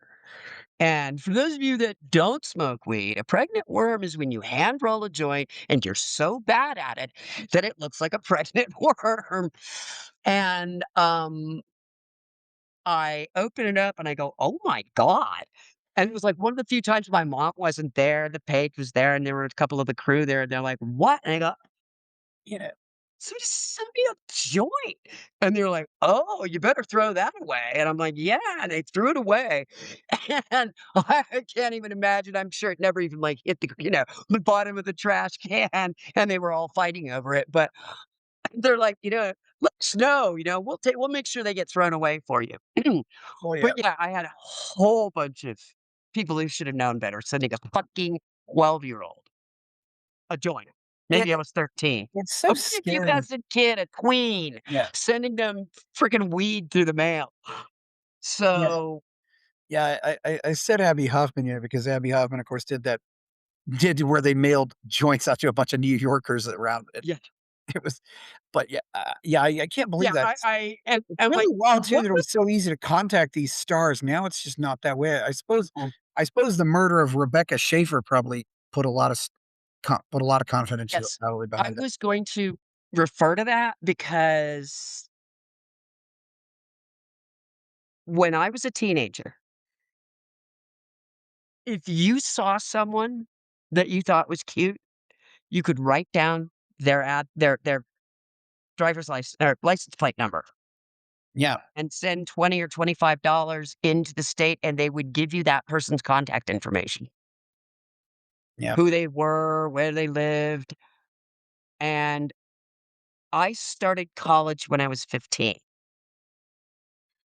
And the lesson of the first guy calling me from New York, the John, and then, like, the first couple of months of Mary Hartman, some 15-year-old called me from New York, and he had done the same thing, called every single lamb in the phone book until he got to yeah, me, and and my this mom was would, when a like, long make me distance call was maybe 50 cents or something. Yeah, yeah, or more than that, yeah, and it so he calls me, and my mom makes me talk to him and be nice to him, and I'm like, "Are you in New York?" 'Cause he had a New York accent. There were regional accents that were so, so, so pronounced back in the day, and he says, "Yeah, I'm from New York and blah, mhm, blah, blah," and he's talking to me, and I'm like, "Dude, how did you get my phone number?" And he tells me he's called every person, and I'm like, "Did you mhm. have permission for that?" And he goes, "What do you mean?" I go, "Do you have permission to make that many long distance phone calls from your parents?" And there's, like, long pause, and he goes, "What do you mean long distance?" And I'm like, "Oh, honey." Every single one and no, not honey, but I'm like, "Well, every call is like $1." And he was like, "Ugh." So he called me like 4 more times before the bill came in. So he knew the bill was gonna come in and that whole thing was just gonna Oh, turn yeah. out. And he continued to call me, and my parents continued to make me speak to him. So the first time that I had to do the paperwork for college, it was Valley College, and I remember there's a box and it says like, "Do you want people to be able to get your contact information?" I'm like, "Fuck no." And so when I went to college, university at Cal State Northridge, I did the same thing and said, like, "No, I don't want anybody to have access to my records without me knowing." Like, no. And I thought of paparazzi and I thought of the creeps that the stalkers. Yeah, it's pretty I have had, as an adult, I have had 3 stalkers, and they really, really, really don't give up. They don't. It doesn't matter. One of the stalkers, I had managed to convince him through some friends that threw him a blanket party to leave me the fuck alone. 10, 12 years later, he starts he found somebody I was friends with, like, from I used to be part of the press club, and he found people that I was friends with and tried to weasel in later, and, like, they just don't give up. It's not about being attractive or available. It's about a mental illness, yeah. and poor David Letterman, that Mm, woman that just that's made yeah, his life hell and then went and killed herself and said, "I did it because of him." I'm like, "Oh." it's kind of like an addiction, I guess, yeah. Well, Mhm, yeah, mhm. well, I think we've covered just about everything, and we're Everything, gonna be about 3 hours. everything, everything. I knew this would be a fun show. So, Yes.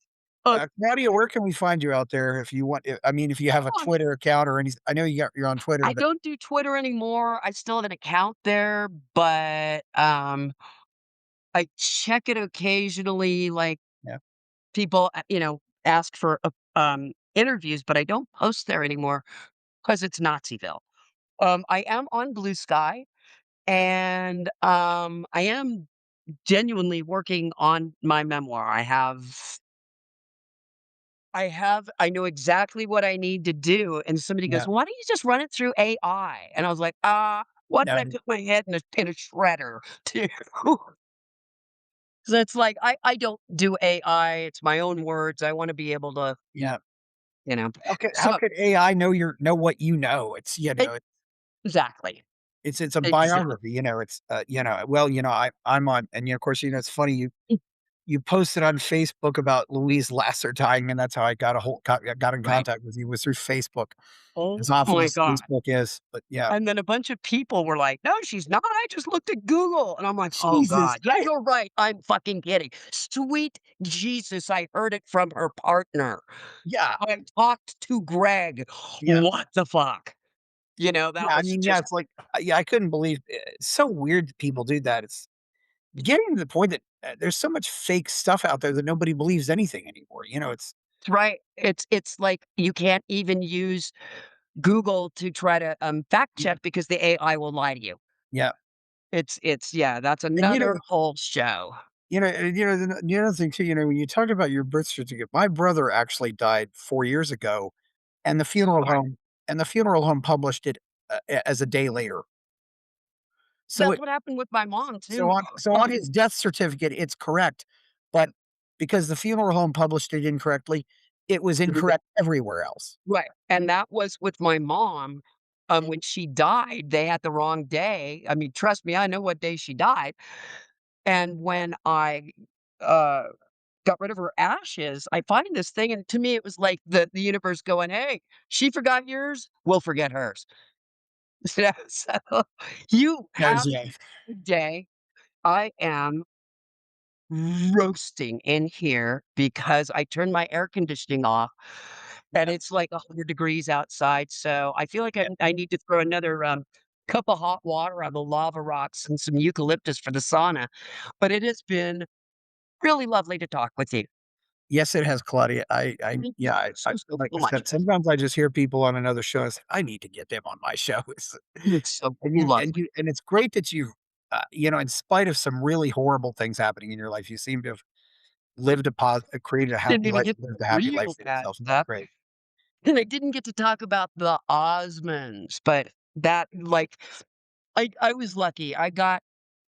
There was some bad stuff, but there was a lot of really interesting I good stuff, so yes, well, the Osmonds sounds like they had a pretty good family, I mean, if you compare Donnie to Michael and see how messed up Michael's family was, for example. yeah, yeah, that, Yeah. Well, yeah, but I don't think the Osmond I mean, the Jacksons, that's again, another whole show. You have a really good day. It was just marvelous talking with you, yeah. and I appreciate that, Some folks actually remember TV from the old days. Well, I watched two. I probably was a screen addict before such a thing existed. Yeah. It's like, yeah, it's also weird to think about too. In the 70s, there's a lot of TV that's lost. Mhm. All those Like original Hollywood square, a lot of the original Hollywood squares. When Phil right. Donahue died, that was one of the first things I thought of. I said, I All those wonder what shows. happened to all of his shows. So, yeah, um, I've never there are 130 episodes of Forever Fernwood rotting in Sony's vault. There's no way that they're ever gonna do anything with it because 'cause they're not gonna do anything physical anymore, and I'm sure Yeah, they'll it's take kind a of write-off and destroy it. And yeah, all of my early commercials, almost all of them are gone. yeah. And I found one from when I was, like, 5 or 6, and it was a Burger Chef commercial, and I'm wearing my Yes, brother's Burger shirt. Chef.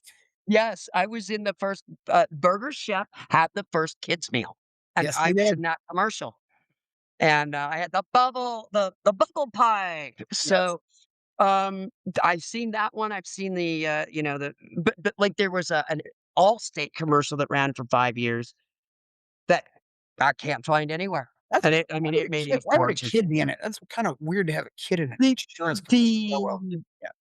the whole campaign that they did for several years was, "What will happen to this child if their dad dies?" Oh, And it's like a dad and a kid playing, and they put the black mark across the dad's eyes, and they talk about life yeah. insurance. Yeah. And they're like, "Hey, this kid can go to college," all that stuff. And that particular commercial, I was the first one, and they played it and played it and played it and played it on Saturdays and Sundays during football season. Like, Yeah. as a little kid when I was 6, the first year that played, I made $10,000 when Wow. the average man made 8. So, Yeah. eh, Yeah. you have a good day, and I'm gonna go stand Yeah. in front of my, Okay. Yeah. air Okay. conditioner. Yes. Please like this video, subscribe to the channel, go buy my novel, Escape from the Village. Please turn on notifications, check out my Substack, follow me on Twitter. And people are giving me money to buy me a coffee. Thank you, Claudia Lamb. I'm Thank Chris you. Baker. We're out. Buy my novel, Escape from the Village, from major booksellers online. Go to escapevillage.com. Subscribe to the Substack. Go to fountainheadforum.substack.com. Support the forum. Go to buymeacoffee.com/fountainheadforum. Thank you.